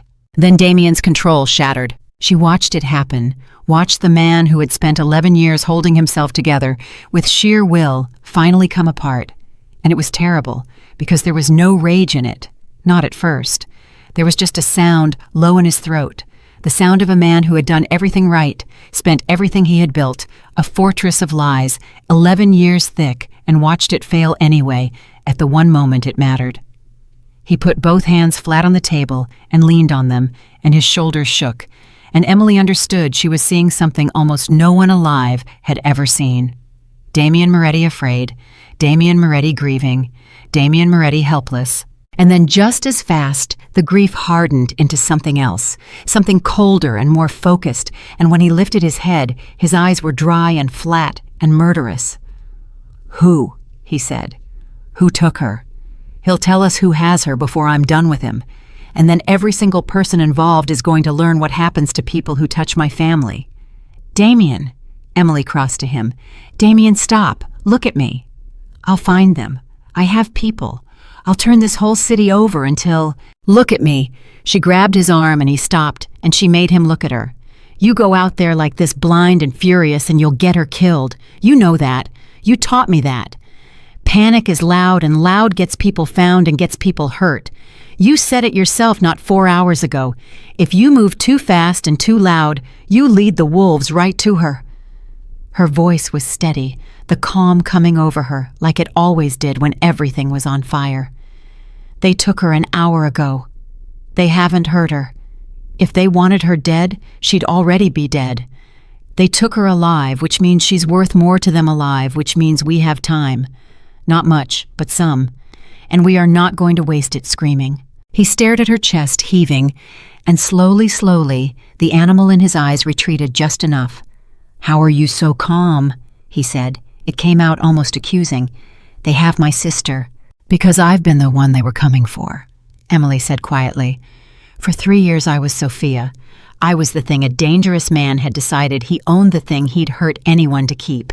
And I learned that the only way to survive being the prize is to stop panicking and start thinking, because the people who love you will lose their minds trying to save you, and someone has to keep a clear head, and it might as well be the one who's used to it." She squeezed his arm. "So let me keep the clear head, just this once. Let me be the calm for you the way you were the strength for me." Something broke open in his face, something grateful and disbelieving all at once. "All right," he whispered. "All right, tell me what you see." Emily let go of his arm and started to pace, and now the pieces were moving fast in her mind, faster than they ever had, because she had spent 2 years running the machinery of a predator's mind, and she knew how this fit together. "Timing," she said. "It's all wrong. Think about the timing." She turned to him. "Jason called me 2 hours ago. He was gloating. He said he'd found something that was going to make him important, and he told me to come to him tomorrow, come alone, and talk about surrendering. He wanted the meeting first. He wanted to hand over Sophia and get me back in that order so I'd be there to watch his big moment." She stopped. "But someone took Sophia an hour ago, after Jason and I talked. Damien, if Jason had already sold her, already handed her over, why would he still be waiting to meet me tomorrow? Why would he still be playing the long game if he'd already cashed in the prize?" Damien's brow furrowed. "You think it wasn't Jason?" "I think Jason lost control of it." Emily's voice sharpened as it came together. "That's what men like Jason never understand. They think they're the dangerous ones. They think they're playing the game. But Jason isn't a predator, Damien. He's a small, cruel man who found himself holding something that belongs in a much bigger, much darker world, and he had no idea what he was actually holding." She pressed her hands to her temples. "He went around asking questions. He put the rumor in the water. Remember your friend told you? Is it true? Moretti's sister is alive. Jason was shopping it, trying to find a buyer, trying to feel important. And someone he talked to didn't want to buy it. Someone he talked to just took it, took the information, cut Jason out entirely, and went and grabbed Sophia themselves. Because why pay Jason for a secret when you can just use the secret and keep all the leverage yourself?" Damien went very still. The wolves didn't wait to be sold the meat. They followed the smell to the source. "And Jason has no idea," Emily said. "That's the part that matters. Jason is still sitting somewhere tonight thinking he's the one holding all the cards, thinking he's going to make me surrender tomorrow and then sell your sister at his leisure. He doesn't know she's already gone. He doesn't know someone played him. He still thinks he's the most dangerous man in this story." She looked at Damien. "Which means Jason still knows something we need. He knows who he talked to. He knows every single person he shopped that secret to. He doesn't know one of them took her, but he knows their names. And their names are the only trail we have to whoever has Sophia right now." The room went silent again, but it was a different silence now, a working one. "That's the thread," Damien said slowly. "Jason's the only one who knows the list of people who heard the rumor. One of them took her. Get the list and we narrow it to the ones with the reach to actually do it, and we find her. He looked at Emily with something like awe. You just took the worst night of my life and found the one door in it. It's what I'm good at, Emily said. Finding the door. I spent 3 years looking for one. But even as she said it, the weight of what came next settled on both of them, because the thread led straight back to the one place Damien had sworn he would never let her go. It still means Jason, he said quietly. It still means you in a room with him. And now it's worse because now we can't just get him talking about Sophia. We need the full list. We need him to brag about everyone he shopped it to, and we need to do it fast tonight before whoever has Sophia decides she's worth more to them dead than alive. He shook his head. I can't ask you to do that. Not now. Not with the stakes this high. You're not asking, Emily said. I'm offering. There's a difference. You taught me that too. She almost smiled.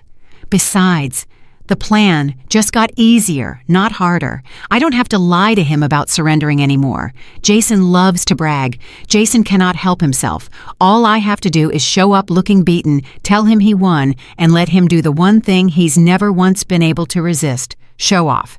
He'll tell me everything, every name, every clever move, because in his head there's no one to hide it from. I'm just the girl who finally came crawling back. Her jaw tightened. He's going to hand us the list without ever knowing he did it, and he's going to do it because he can't imagine me as anything but small. Damien looked at her for a long moment. When this is over, he said, I am going to spend a very long time making sure you understand exactly how far from small you are. When this is over, Emily said, I might let you. They moved fast after that, and the plan reshaped itself in the space of 20 minutes into something leaner and more dangerous. Emily would text Jason that she couldn't wait until tomorrow, that she needed to see him tonight, that she was falling apart and ready to give in. Jason's ego would eat it whole. A woman too broken to even wait until morning coming to him in the middle of the night. That was the fantasy he'd been feeding for 2 years. He would tell her where. And Damien, with the people he trusted most, would be close listening ready, while Emily sat across from the man who had spent 3 years trying to erase her and got him to talk himself empty. But there was one thing Damien insisted on, and on this he would not bend. You wear this, he said, and he pressed something small into her hand, a device no bigger than a button. Not so I can control you, so I can hear you. The second something goes wrong, the second he touches you, the second I hear one thing I don't like, I'm through that door, and I will not be gentle. He closed her fingers around it. This isn't me instead of you, Emily. This is me beside you close enough to move. That's the deal. That's the only version of this I can survive. Emily looked down at the small device in her palm and then up at him. Beside me, she agreed softly. Close enough to move. She sent the text at 2:15 in the morning. I can't wait. I need to see you tonight. Please, I'm not okay. Tell me where. Jason answered in 90 seconds. She could almost feel his hunger through the phone. He gave her an address, a building he owned downtown, an office suite on a high floor empty at this hour. Private controlled, exactly the kind of place a man like Jason chose, so that he would have all the power and she would have none. It was the same instinct that had run their entire relationship. Always his ground, always his rules, always a room where he held every key. I don't like it, Damien said, looking at the address. A building he owns, his territory, his cameras, his locks, his people, if he has any. Of course it's his building, Emily said. It was always going to be his building. He needs to feel like he's holding all the power. And that's fine, Damien. Let him feel it. A man who feels completely in control is a man who talks too much. His arrogance is the whole plan. She took a breath. The more powerful he feels, the more he'll tell me. Let him have his throne room. We just need him to sit on it and gloat. They drove downtown in the dark, and Emily sat in the passenger seat, turning the small listening device over and over in her fingers. And Damien drove in silence, his knuckles white on the wheel, and once at a red light, he reached over without a word and put his hand over hers, just for a moment, just to still it. She let him. Neither of them said anything. There was nothing to say that the gesture didn't say better. 2 blocks from the building, he stopped the car. This is as close as I can get without him seeing, he said. From here you walk. And Emily, he turned to her, I need you to hear me say this once in case God forbid something happens and I don't get to say it again. His voice was rough. "You walked toward the danger when everyone else runs. You kept your head when I lost mine. You found the one door in the worst night of my life. Whatever happens in that room, you are the bravest person I have ever known, and I have known some very hard people." He paused. "Go get my sister's name back, and then come back to me. Both of those, in that order." Emily's throat was tight. "Beside me," she whispered, "the whole time." "The whole time." She got out of the car, and she walked the 2 blocks alone into the building, past the sleeping lobby, into the elevator, up and up and up, and with every floor, the old fear rose in her. The body remembering the animal, remembering everything in her screaming that she was walking back into the mouth of the thing that had nearly swallowed her once already. She pressed the small device deeper into her palm and thought about a man 2 blocks away who was listening, who was close enough to move, and she made herself keep breathing. The elevator opened. Jason was waiting. He stood in the center of the empty office suite, a glass of something amber in his hand, and he was smiling. And the smile was worse than any threat, because it was so pleased, so certain, so completely convinced that the universe had finally arranged itself the way it always should have. "There she is," he said softly. "There's my girl." Emily made herself walk toward him. She made her shoulders round. She made her eyes drop. She reached back into the girl she had been and put that girl on like an old coat, and she hated every second of it, and she did it perfectly. "Jason," she said, "I'm tired. I'm so tired." "I know you are." He set down his glass and spread his arms magnanimous, a king, receiving a penitent. "I know. You've been fighting so hard for so long, and for what? Look at where it got you. Pouring drinks, hiding in a little apartment, running from the one person who ever actually took care of you." He shook his head, gentle, disappointed. "You could have just come home 2 years ago and saved us both all this trouble." "I know," Emily whispered. "Get him talking. Feed the ego. Make him big. I know that now. I was scared. I did something stupid." "You did a lot of stupid things." Jason walked a slow circle around her, and she made herself stand still and let him, though every nerve in her body screamed. "Running to Chicago, changing your hair like that would fool anyone, getting mixed up with—" And here his voice curdled with a jealousy he couldn't quite hide. "With him, with Moretti. Do you have any idea how humiliating that was for me to find you finally, after everything, and see you playing house with some gangster?" "He's nothing," Emily said quietly. "He's nobody. Please, Jason, I just want it to stop." And she watched it work. She watched him swell. She watched the jealousy transform into triumph as he decided in real time that he had won, that Moretti had been beaten, that the girl was his again, and the powerful rival had been reduced to nothing. It was intoxicating to him. She could see it. And an intoxicated man is a careless one. "Nothing," Jason repeated, savoring it. "You have no idea, Em. You have no idea how right you are. That man is about to be so much less than nothing."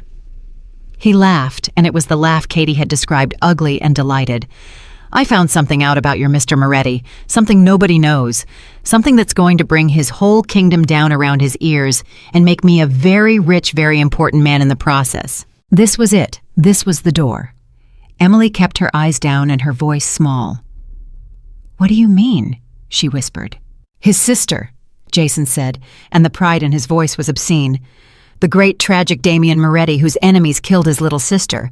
Except they didn't. She's alive, Em. Alive and hiding under some fake name with a husband and 2 kids, and nobody in that whole terrifying underworld of his has any idea.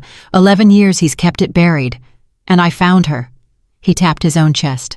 "Me. A few $1,000s and the right questions, and I found the one thing that man loves in this world. Do you know what that's worth to his enemies? Do you have any idea what people would pay for that?" Emily's heart was pounding so hard she was sure the device could hear it. "Keep going. Names. We need the names." "Who?" she breathed. "Who would you even sell something like that to?"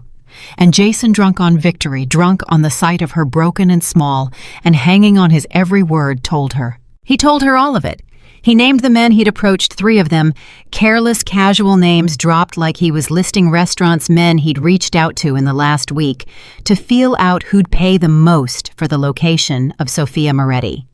He bragged about how clever he'd been, how careful, how he'd played them against each other. And Emily stood there with her eyes down and her heart screaming and memorized every single syllable because somewhere 2 blocks away a man was listening, and one of those 3 names was the person who had walked into an empty house tonight and taken his sister and her children. "You've been busy," Emily said softly, and she almost couldn't keep the tremor out of her voice, but she made it sound like awe instead of terror. "You always were the smart one." "I always was." Jason stepped closer and his hand came up and he tucked a strand of hair behind her ear, and it took everything Emily had not to flinch away, not to scream, not to break the mask. "And now, you're finally seeing it. It's a shame, really. If you just understood this from the start, none of the last 2 years had to happen." His thumb traced her jaw, possessive, gentle, and the gentleness was the worst part. It was always the worst part. "But we can fix that now.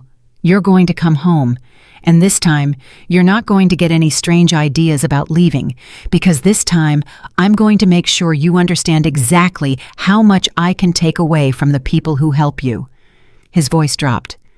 "Your little manager, that teenage waitress who's been whispering in your ear, Moretti himself. I can reach all of them, Em, so you're going to be very, very good." And there it was, the whole of him laid bare. Not love, never love. Just the endless, bottomless need to own, to control, to make her small enough to hold. 2 years ago, that threat would have worked.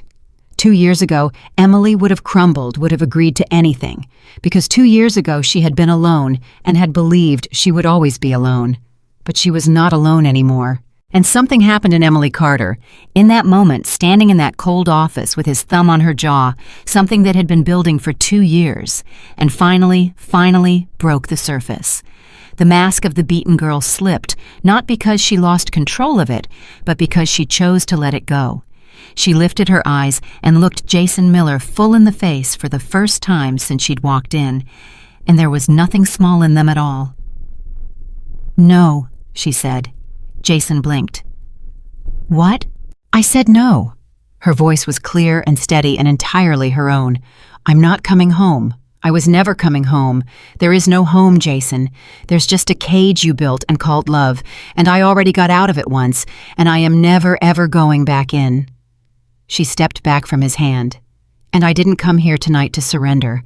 I came here to get something from you, and you just gave it to me." She watched the confusion on his face curdle slowly into understanding, watched him replay the last 10 minutes, watched the horror dawn as he realized how much he'd said, how much he'd bragged, how completely he'd emptied himself out to a woman he'd been too arrogant to see clearly. "What did you do?" he whispered. "Emily, what did you do?" "I let you underestimate me," she said. "One last time." Jason's face went white, then red, and his hand shot out and seized her wrist hard, really hard this time. Not the casual ownership of the charity event, but the grip of a man who had just felt real power slip through his fingers and was reaching for the only kind he had left. "You're recording this," he snarled. "You brought that gangster into this. He's listening, isn't he? Isn't he?" "Let go of me, Jason." "You stupid little—" He yanked her toward him. "Do you have any idea what you've done? Do you have any idea who I already talked to? They already know Emily. The rumor's already out there. You can't put it back.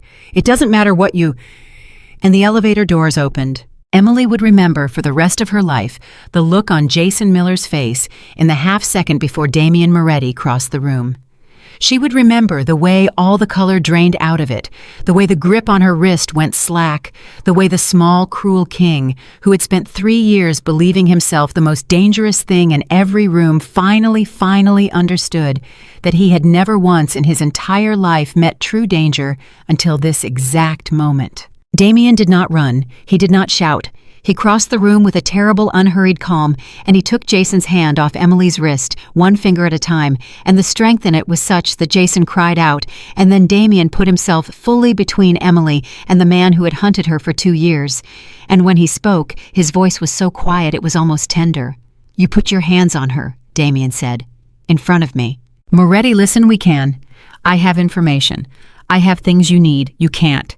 I know what you have. Damien's voice never rose. "I know exactly what you have and exactly who you told, because she just walked into a room with a man who terrifies her and got you to say every word of it, which is more courage than you've shown in your entire cowardly life." He tilted his head. "You took the one thing I love in this world and you shopped it around this city like a stolen watch. And because you were careless, because you were greedy, because you couldn't stop bragging, someone took her tonight. My sister, her children, gone. Because of a rumor, you started to make yourself feel important." Jason's eyes went wide. "Took her, I never, that wasn't me. I swear to God that wasn't me. I was going to sell it. I hadn't—" "I know it wasn't you," Damien said. "You're not capable of it. You're not dangerous, Jason. That's the thing you never understood about yourself. You're just cruel.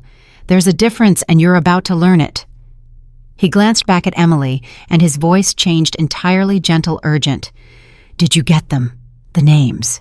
"All 3, Emily said. Her voice was shaking now that it was over, now that she could let it shake.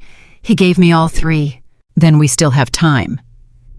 Damien turned back to Jason, and whatever was in his face made Jason stumble backward. "You're going to sit down. You're going to tell my associates every single detail of every conversation you had about my sister, and then you're going to answer to the law for the false report you filed, and the stalking and the harassment, because Emily has a lawyer named Diane who has been waiting a very long time for a man exactly like you." His jaw tightened. "You wanted to be important, Jason. Congratulations. You're about to be the most thoroughly investigated man in Chicago." But Emily was barely listening now, because the clock in her head was still running, still counting down, and Sophia was still out there in the dark with strangers, and the names were burning in her mind. "Damien," she said, "the names. We have to move. Now. Which one of them?" And she said the 3 names aloud fast, and she watched Damien's face as she said them, watched him process each one, and on the 3rd name, she watched something happen to him that frightened her more than anything else that night. She watched recognition. She watched the blood leave his face all over again. She watched the most powerful man in the city hear a name and go absolutely, completely still. "Say that last one again," he whispered. She said it again. And Damien Moretti closed his eyes, and when he opened them, there was something in them she had never seen. Not fear exactly, but something older and deeper and far more personal, the look of a man hearing a ghost speak. "That's not one of my enemies," he said quietly. "That name, that's not a rival Emily. That's the man who took Sophia 11 years ago, the first time, the one I thought I destroyed, the one I spent everything to bury." His hands were trembling now. "He's been dead to me for 11 years. I watched him lose everything. I made sure of it. And he's been out there the whole time waiting, and Jason just handed him the one thing he needed to finish what he started." The name hung in the air, and for one long moment, Damien Moretti stood frozen by the weight of 11 years. Then Emily's voice cut through it sharp and clear. "No," she said, "you don't get to do that. You don't get to fall into the past right now. Sophia doesn't have 11 years, Damien. She has tonight." She grabbed his arm the same way she had earlier, and she made him look at her. "You told me panic is loud, and loud gets people hurt. Those were your words. So whatever this man did to you 11 years ago, whatever ghost just walked into this room, you put it down, and you come back to me, and you tell me what we need to know to find her, right now." He stared at her, and slowly the ghost let go of him, and the strategist came back into his eyes. "His name is Aldo Ferrante," Damien said. 11 years ago, he was the biggest thing in this city, and he took Sophia to break me, and I got her back, and then I spent 2 years, and everything I had systematically destroying him, his money, his men, his reputation. I took it all. I left him alive because I wanted him to live with the ruin. His jaw tightened. That was my mistake. I should have finished it. Because a man who's lost everything and blames you for it doesn't fade away, Emily. He waits. 11 years he's been waiting, and when Jason started asking questions about whether my sister was alive, Ferrante was one of the ghosts still listening. He didn't have to buy the secret. He already suspected. Jason just confirmed it and told him where to look. "Then where does Ferrante take someone he wants to break you with?" Emily said.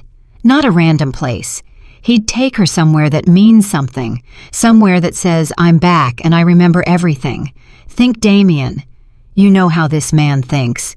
You lived inside his head for 2 years. And she watched him think, watched him claw his way out of grief and into the cold, clear place where he'd survived his whole life. And after a moment, his eyes sharpened. There was a building, he said slowly, by the water. It was his once, his headquarters, the place where he held Sophia 11 years ago. When I destroyed him, I made sure he lost it. It's been empty for years, tied up in the wreckage of everything I took from him. He looked at Emily. He'd take her there. Of course he would. He'd take her to the exact place he held her the first time. It's not just a location to him, it's a message. It's him telling me that nothing I did to him ever mattered, that he's right back where he started, and so is she. His voice went hard. That's where she is. I'd stake my life on it. Then let's go get her, Emily said. Emily. He caught her arm. No, absolutely not. This is Ferrante. This is a man who has spent 11 years dreaming about exactly this. It's going to be the most dangerous place in the city tonight, and I am not walking you into it. And Emily looked at him, and she understood that this was the moment, the real one, the one everything in the last month had been building toward. This was where he found out whether he'd actually learned the thing she'd taught him, or whether under enough pressure he'd revert the way everyone always reverted to the powerful man who put the woman in the safe room and closed the door. Listen to me, she said quietly. You are not sending me into that building, and I'm not asking you to. I know I can't fight men like that. I'm not stupid. That part, the dangerous part, that's yours, and I trust you to do it, and I'll be somewhere safe while you do. She took a breath. But Ferrante isn't just holding Sophia. He's holding 2 children who are terrified out of their minds, who watched strangers take their mother, who don't understand anything about your world. And when this goes the way these things go, when it's loud and violent and everything's on fire, those kids are going to be more scared than they've ever been in their lives. And they are going to need someone who is not a soldier. Someone calm. Someone who knows exactly what it feels like to be the small, helpless person in a room full of dangerous men. Her voice caught. I was that person, Damien.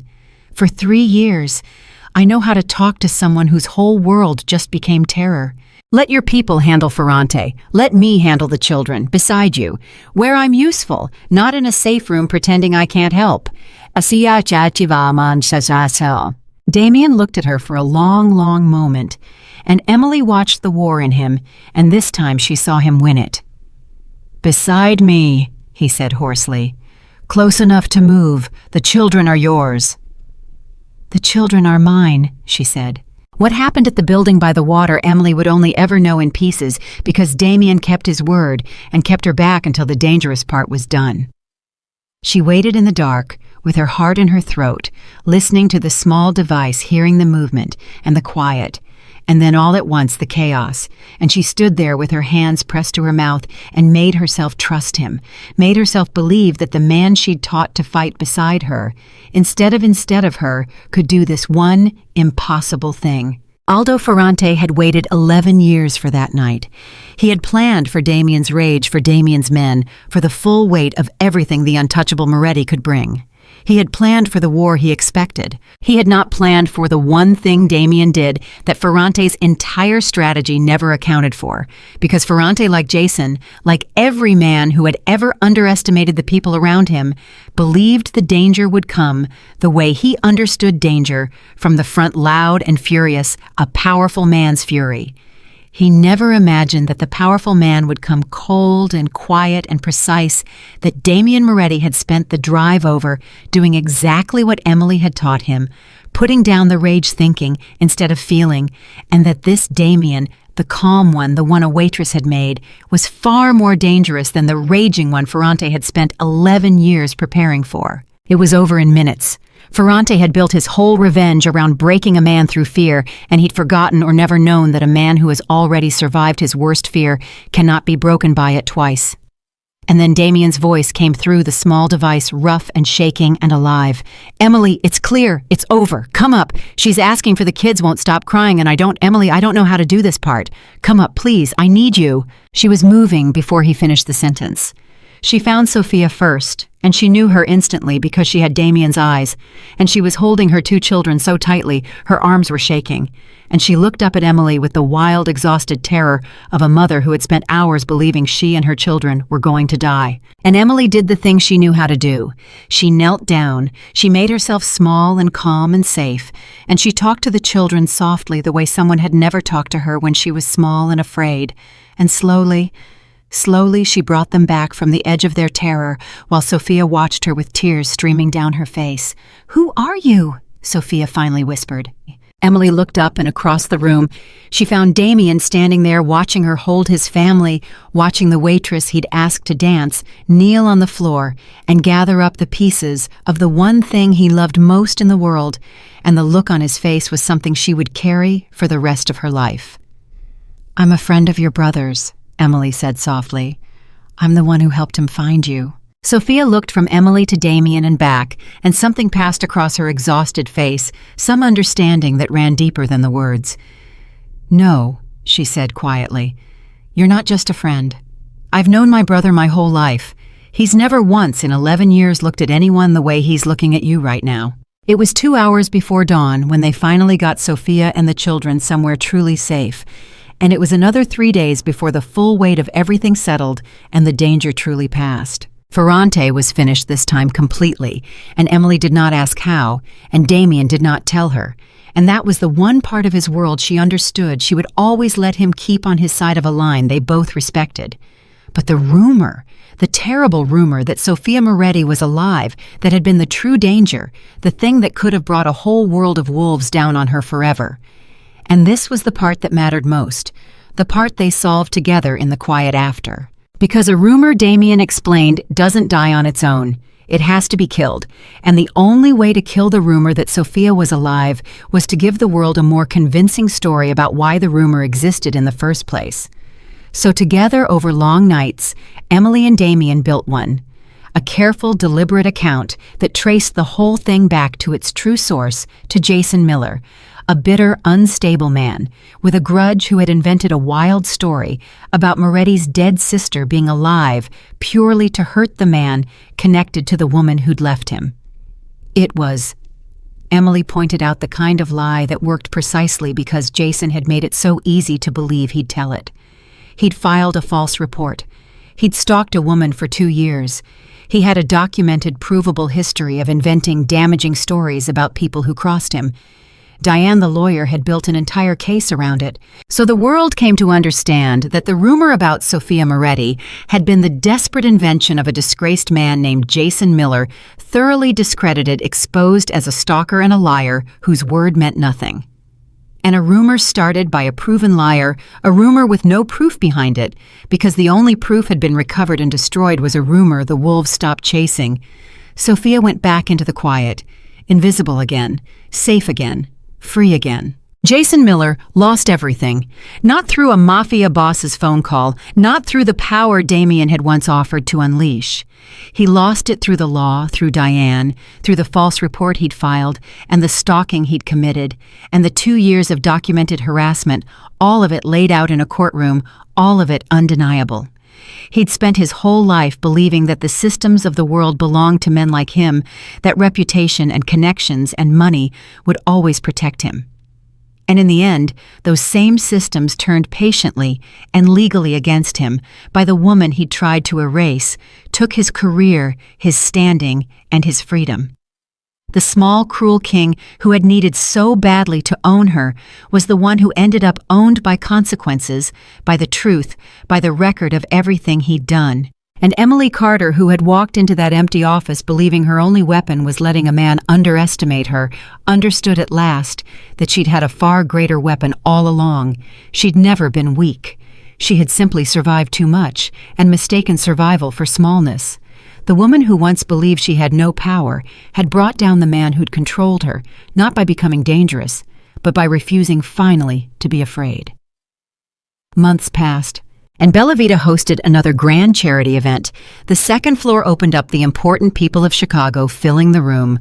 And it was strange, Emily thought, standing at the edge of it, how the same room could hold 2 such different nights. The last time she'd been here, she'd been an invisible waitress trying to disappear, and a monster from her past had walked in and put his hand on her wrist, and everything had begun. This time, she was not invisible. This time, she was not working. Though she'd insisted on keeping her job at Bella Vita, insisted on it against every offer Damien made because it was hers, because she had earned it, because a woman who has finally learned her own worth does not hand her independence to anyone, not even to a man she has come to love. She still worked her shifts. She still remembered every regular's order. She still slipped bread to the man behind the building after closing. But tonight was her night off, and she'd come as a guest in an elegant dress, and she was not the frightened girl who tried to vanish anymore. She was confident, she was strong, she was free. And across the room, Damien Moretti was watching her, the way he always watched her now, not like an owner counting his possessions, not like Jason ever had, but like a man who could not quite believe his luck, like a man who had spent his whole life protecting everyone except himself, and had finally at long last let someone stand close enough to protect the man behind the monster. He crossed the room to her. The band was playing something slow. He held out his hand. "Dance with me," he said. And Emily Carter looked at his open hand, and she thought about the first time he'd asked the same words in this same room when she'd been so afraid of everyone with power that she'd hidden behind her uniform like a shield. She thought about how far she had come from that terrified girl. She thought about everything they had survived together, the alley and the plan and the office and the building by the water, the whole long journey from instead of to beside. And she looked up at him, and a smile touched her mouth. The old game, the old joke, the moment where it had all begun. "You know I'm working," she said softly. Damien laughed that warm, surprised laugh she'd first heard the night she told him no, the laugh that had let her see the man beneath the legend. "You're not working," he said. "It's your night off. You told me so yourself, 3 times. Maybe I did. Then I've run out of reasons to wait." He kept his hand extended open, no command in it, only the question, only the choice, the same choice he'd learned to give her and never once taken back. "One dance. Because you want to, not because I asked, not because you owe me anything, only if you choose it." And Emily Carter, who had spent her whole life running from men who wanted to own her, who had refused to be saved because she'd finally understood the difference between being rescued and being seen, reached out and took his hand. Not because she needed saving. She had saved herself over and over long before he ever noticed her carrying a tray across a crowded room. Not because she owed him anything. They had settled every debt between them the night she walked toward the danger instead of away from it. But because she chose him. Freely.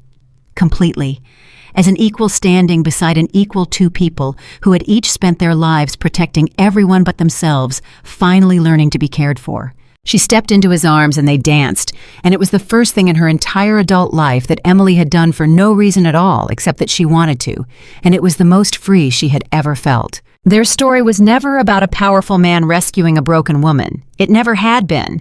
It was about a woman who was never broken, only buried, and who dug herself out with her own 2 hands, and about a man who learned that the truest strength he had was not the power to control the people he loved, but the courage to stand beside them and let them stand on their own. True love, Emily finally understood, is not about saving someone from their life. It is about standing beside them while they build it. And sometimes the strongest people in the world are simply the ones who survive too much too young and who find at long last the courage to let themselves be loved. Emily Carter had been that strong all along. She had just finally stopped running long enough to know it. 1 year later, on a warm evening in early summer, Bella Vita closed its doors to the public for a single private celebration, and the reason for it would have been impossible to explain to the frightened waitress who used to hide in its kitchen. Emily Carter stood in the middle of the dining room she had once tried so hard to disappear inside, and this time she was not carrying a tray, and this time she was not invisible, and this time the entire room had gathered for her. It had been her idea to hold it here. Damien had offered her a dozen grander places, ballrooms and rooftops and private estates, and she had turned down every one of them with the same quiet smile because none of them meant anything. Bella Vita meant everything. This was the room where a dangerous man had once noticed the way she protected younger employees and remembered every order and gave bread to a stranger after closing. This was the room where she had told him no over a dance and watched him laugh instead of punish her. This was the room where her old life had walked back through the door to destroy her, and where, without knowing it yet, she had begun the long climb out of everything that had ever held her down. So it had to be here.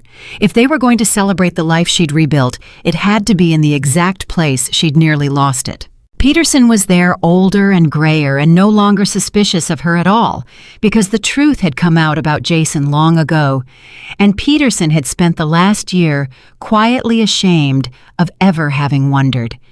He'd apologized to her twice clumsily, and she'd forgiven him both times because she understood better than anyone how a good and tired man could be turned by a clever, cruel one.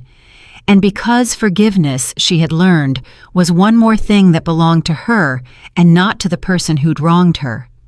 Peterson had insisted on personally overseeing the kitchen tonight, as if by cooking for her, he could say all the things he didn't have words for. Katie was there too, 20 now, no longer the frightened teenager who'd whispered warnings by the coat rack.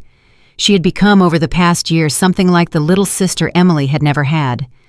Emily had helped her apply to college, had sat with her through the terror of leaving home, had told her on the night before Katie's first day of class the one thing Emily wished someone had told her at 19.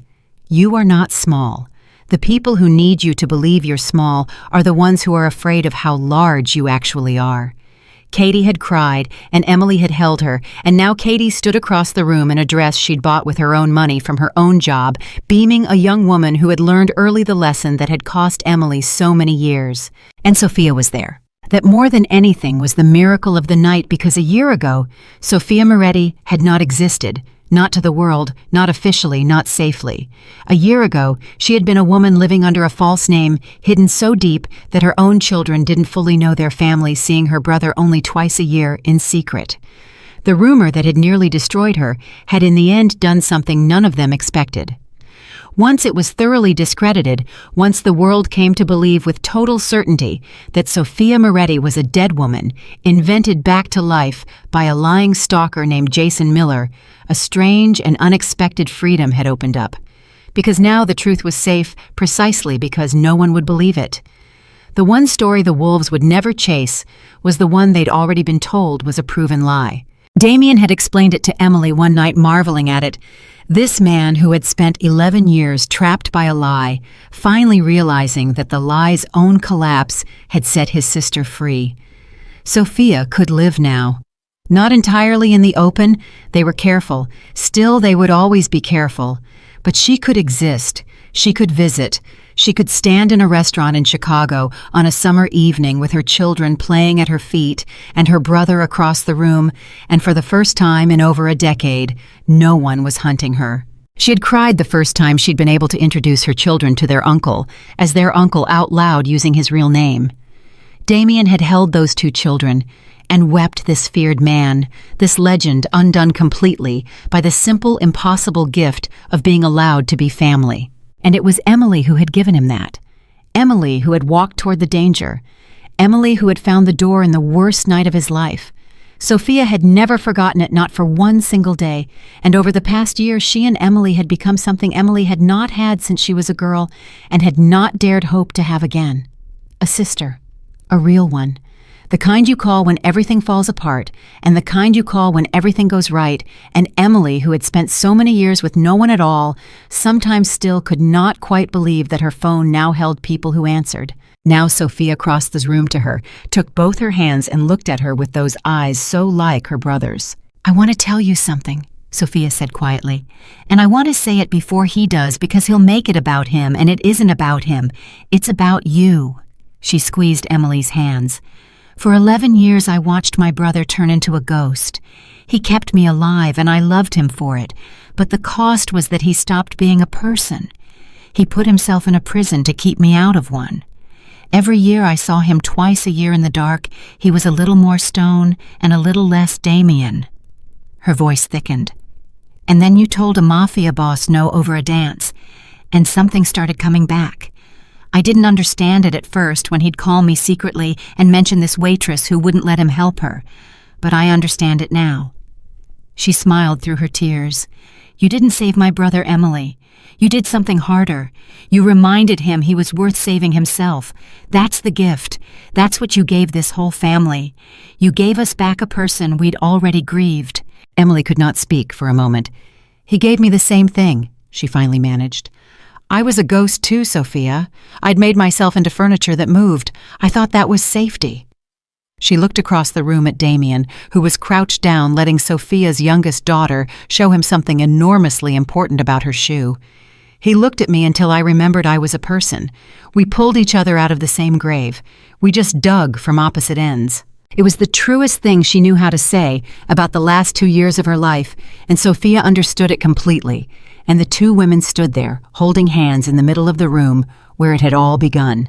The celebration was quiet by the standards of the powerful people who filled it. There were no speeches about business, no display of influence, none of the fearful deference that used to follow Damien everywhere. He had spent the past year deliberately carefully stepping back from the darkest parts of his old life, not all at once. A man doesn't walk out of that world in a day and live to tell about it, but steadily, methodically, the way he did everything. Closing doors quietly behind him until the legend of Damien Moretti began slowly to fade into something smaller and safer and far more human.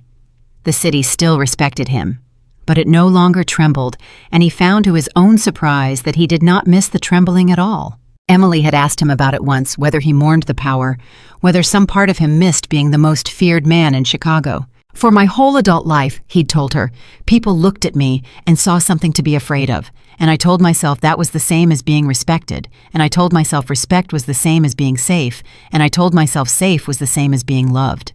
He'd shaken his head. "You looked at me and weren't afraid. You looked at me and saw a man. And once someone sees you as a man, you find out you'd rather be a man than a monster. The fear was never protecting me, Emily. It was just keeping everyone far enough away that no one ever found out I was lonely." She'd reached for him then and held him, and neither of them had said anything else, because there was nothing else that needed saying. Now in the warm room with the people they loved gathered around them, Damien rose from where he'd been playing with his niece, and he crossed to Emily, and the room seemed to quiet without anyone announcing it the way rooms do when they sense something is about to happen. "A year ago," he said, and he was speaking only to her. "Though everyone could hear, I stood in this room and asked you to dance, and you told me you were working." "I remember," Emily said softly. "And 6 months before that, I stood in this room and asked you the same thing, and you told me the same thing." A smile touched his mouth. "You've turned me down over a dance more times than any man in this city would survive. You survived. I more than survived." He reached into his coat, and Emily's heart stopped because she saw what was in his hand before her mind caught up to it. "Emily, I spent 11 years believing that the best thing I could do for the people I loved was to keep them at a distance, to handle their problems from the shadows, to protect them by controlling everything around them and never once letting them protect me. And then a waitress in an alley told me my help was a cage." His voice was thick now, this man who never let his voice betray him. "You taught me the difference between beside and instead. You taught me that loving someone isn't about deciding their life for them. It's about standing next to them while they build it. And I have spent this whole year standing beside you, watching you build something extraordinary out of a life that tried to break you, and I don't want to stand beside you as a man who's lucky to be allowed. I want to stand beside you as your partner, fully, openly, for the rest of whatever we get." He went down on one knee in the middle of Bella Vita, the feared Damien Moretti kneeling on the floor of the restaurant where a frightened waitress used to hide, and he opened the small box in his hand. "I'm not asking to save you," he said. "You never needed saving, and we both know it. I'm not asking to protect you. You've protected yourself and me better than anyone I've ever known. I'm only asking one thing, and it's the same thing I asked a year ago, and you get to answer it exactly the way you answered then, and it will still be the right answer because it's yours to give." His eyes were shining. "Emily Carter, will you choose me, not because you need me, not because you owe me anything, only if you want to?" And Emily Carter, who had spent her whole life running from men who wanted to own her, who had refused to be rescued because she'd learned at terrible cost the difference between being kept and being loved, looked down at the man kneeling in front of her, and she thought about how far she had traveled to arrive at this exact spot. She thought about the girl who had gotten off a bus in a strange city 2.5 years ago with a backpack and $400 and a heart so scarred she'd sworn never to let anyone near it again. She thought about how sure that girl had been that safety meant solitude, that love was just a prettier word for a cage, that the only person she could ever rely on was herself. She thought about how that girl would have looked at this room, at these people who loved her, at this man on his knee, asking rather than telling, and she would not have believed a single second of it was possible. And she thought about the most important thing she had learned, the thing that had taken her 3 years of pain and 2 years of running and 1 impossible month of danger to finally understand. She had never been weak. She had simply survived too much, too young, and mistaken the exhaustion of survival for the whole of who she was. But she was more than what she had survived. She always had been. And the proof of it was standing all around her in a room full of people who loved her, none of whom she had let herself have back when she believed she was too small and too broken and too dangerous to be worth loving. "Ask me the other question first," she said softly. Damien blinked, and then understanding crossed his face, and he smiled, and there were tears on it now. This man who had once been the most frightening thing in the city. "Dance with me," he said, and Emily Carter smiled down at him, and this time she did not say she was working because she wasn't, because she never would be again when it came to him, because the only work left between them was the good and lifelong work of 2 people choosing each other every single day. "Yes," she said, "to the dance and to the question after it. Yes, to both. Yes, to all of it." He rose and he slipped the ring onto her finger, and the room erupted. Katie crying, Peterson clapping Sophia's children, shrieking with joy without fully understanding why, and Sophia herself with both hands pressed to her mouth and tears running freely down her face, watching her brother. The ghost she had grieved for 11 years become a living man in front of her eyes. Someone started the music, something slow and warm, and Damien took Emily into his arms in the middle of Bella Vita, in the exact spot where he had first asked, and she had first refused, and they danced. She was not the frightened waitress who tried to disappear. She was not the girl who ran in the middle of the night with a backpack and $400. She was not the woman who believed that needing no one was the same as being safe. She was Emily Carter, and she had survived everything the world had thrown at her, and she had come out the other side not broken but forged, and she had done it herself with her own 2 hands long before anyone ever asked her to dance. The love she'd found had not rescued her. It had simply arrived at long last to stand beside the strong woman she had already become, and to remind her that being strong had never meant she had to be alone. They danced late into the night, and the people who loved them danced too, and somewhere in the middle of it, Emily looked up at the man who had learned to hold her without holding on, and she understood with perfect clarity that this was the thing she had been running toward her whole life without ever knowing it.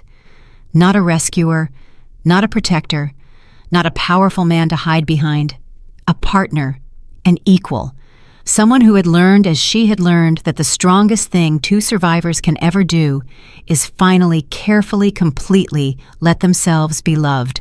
The waitress who once refused to be saved had been right all along. She never needed saving. She only needed to stop running long enough to choose freely, and without fear, the life and the love she had earned every single day she'd kept surviving. And on a warm summer night in the room where it all began, Emily Carter chose. She chose herself first the way she always had, and then at last, unafraid, she chose him too.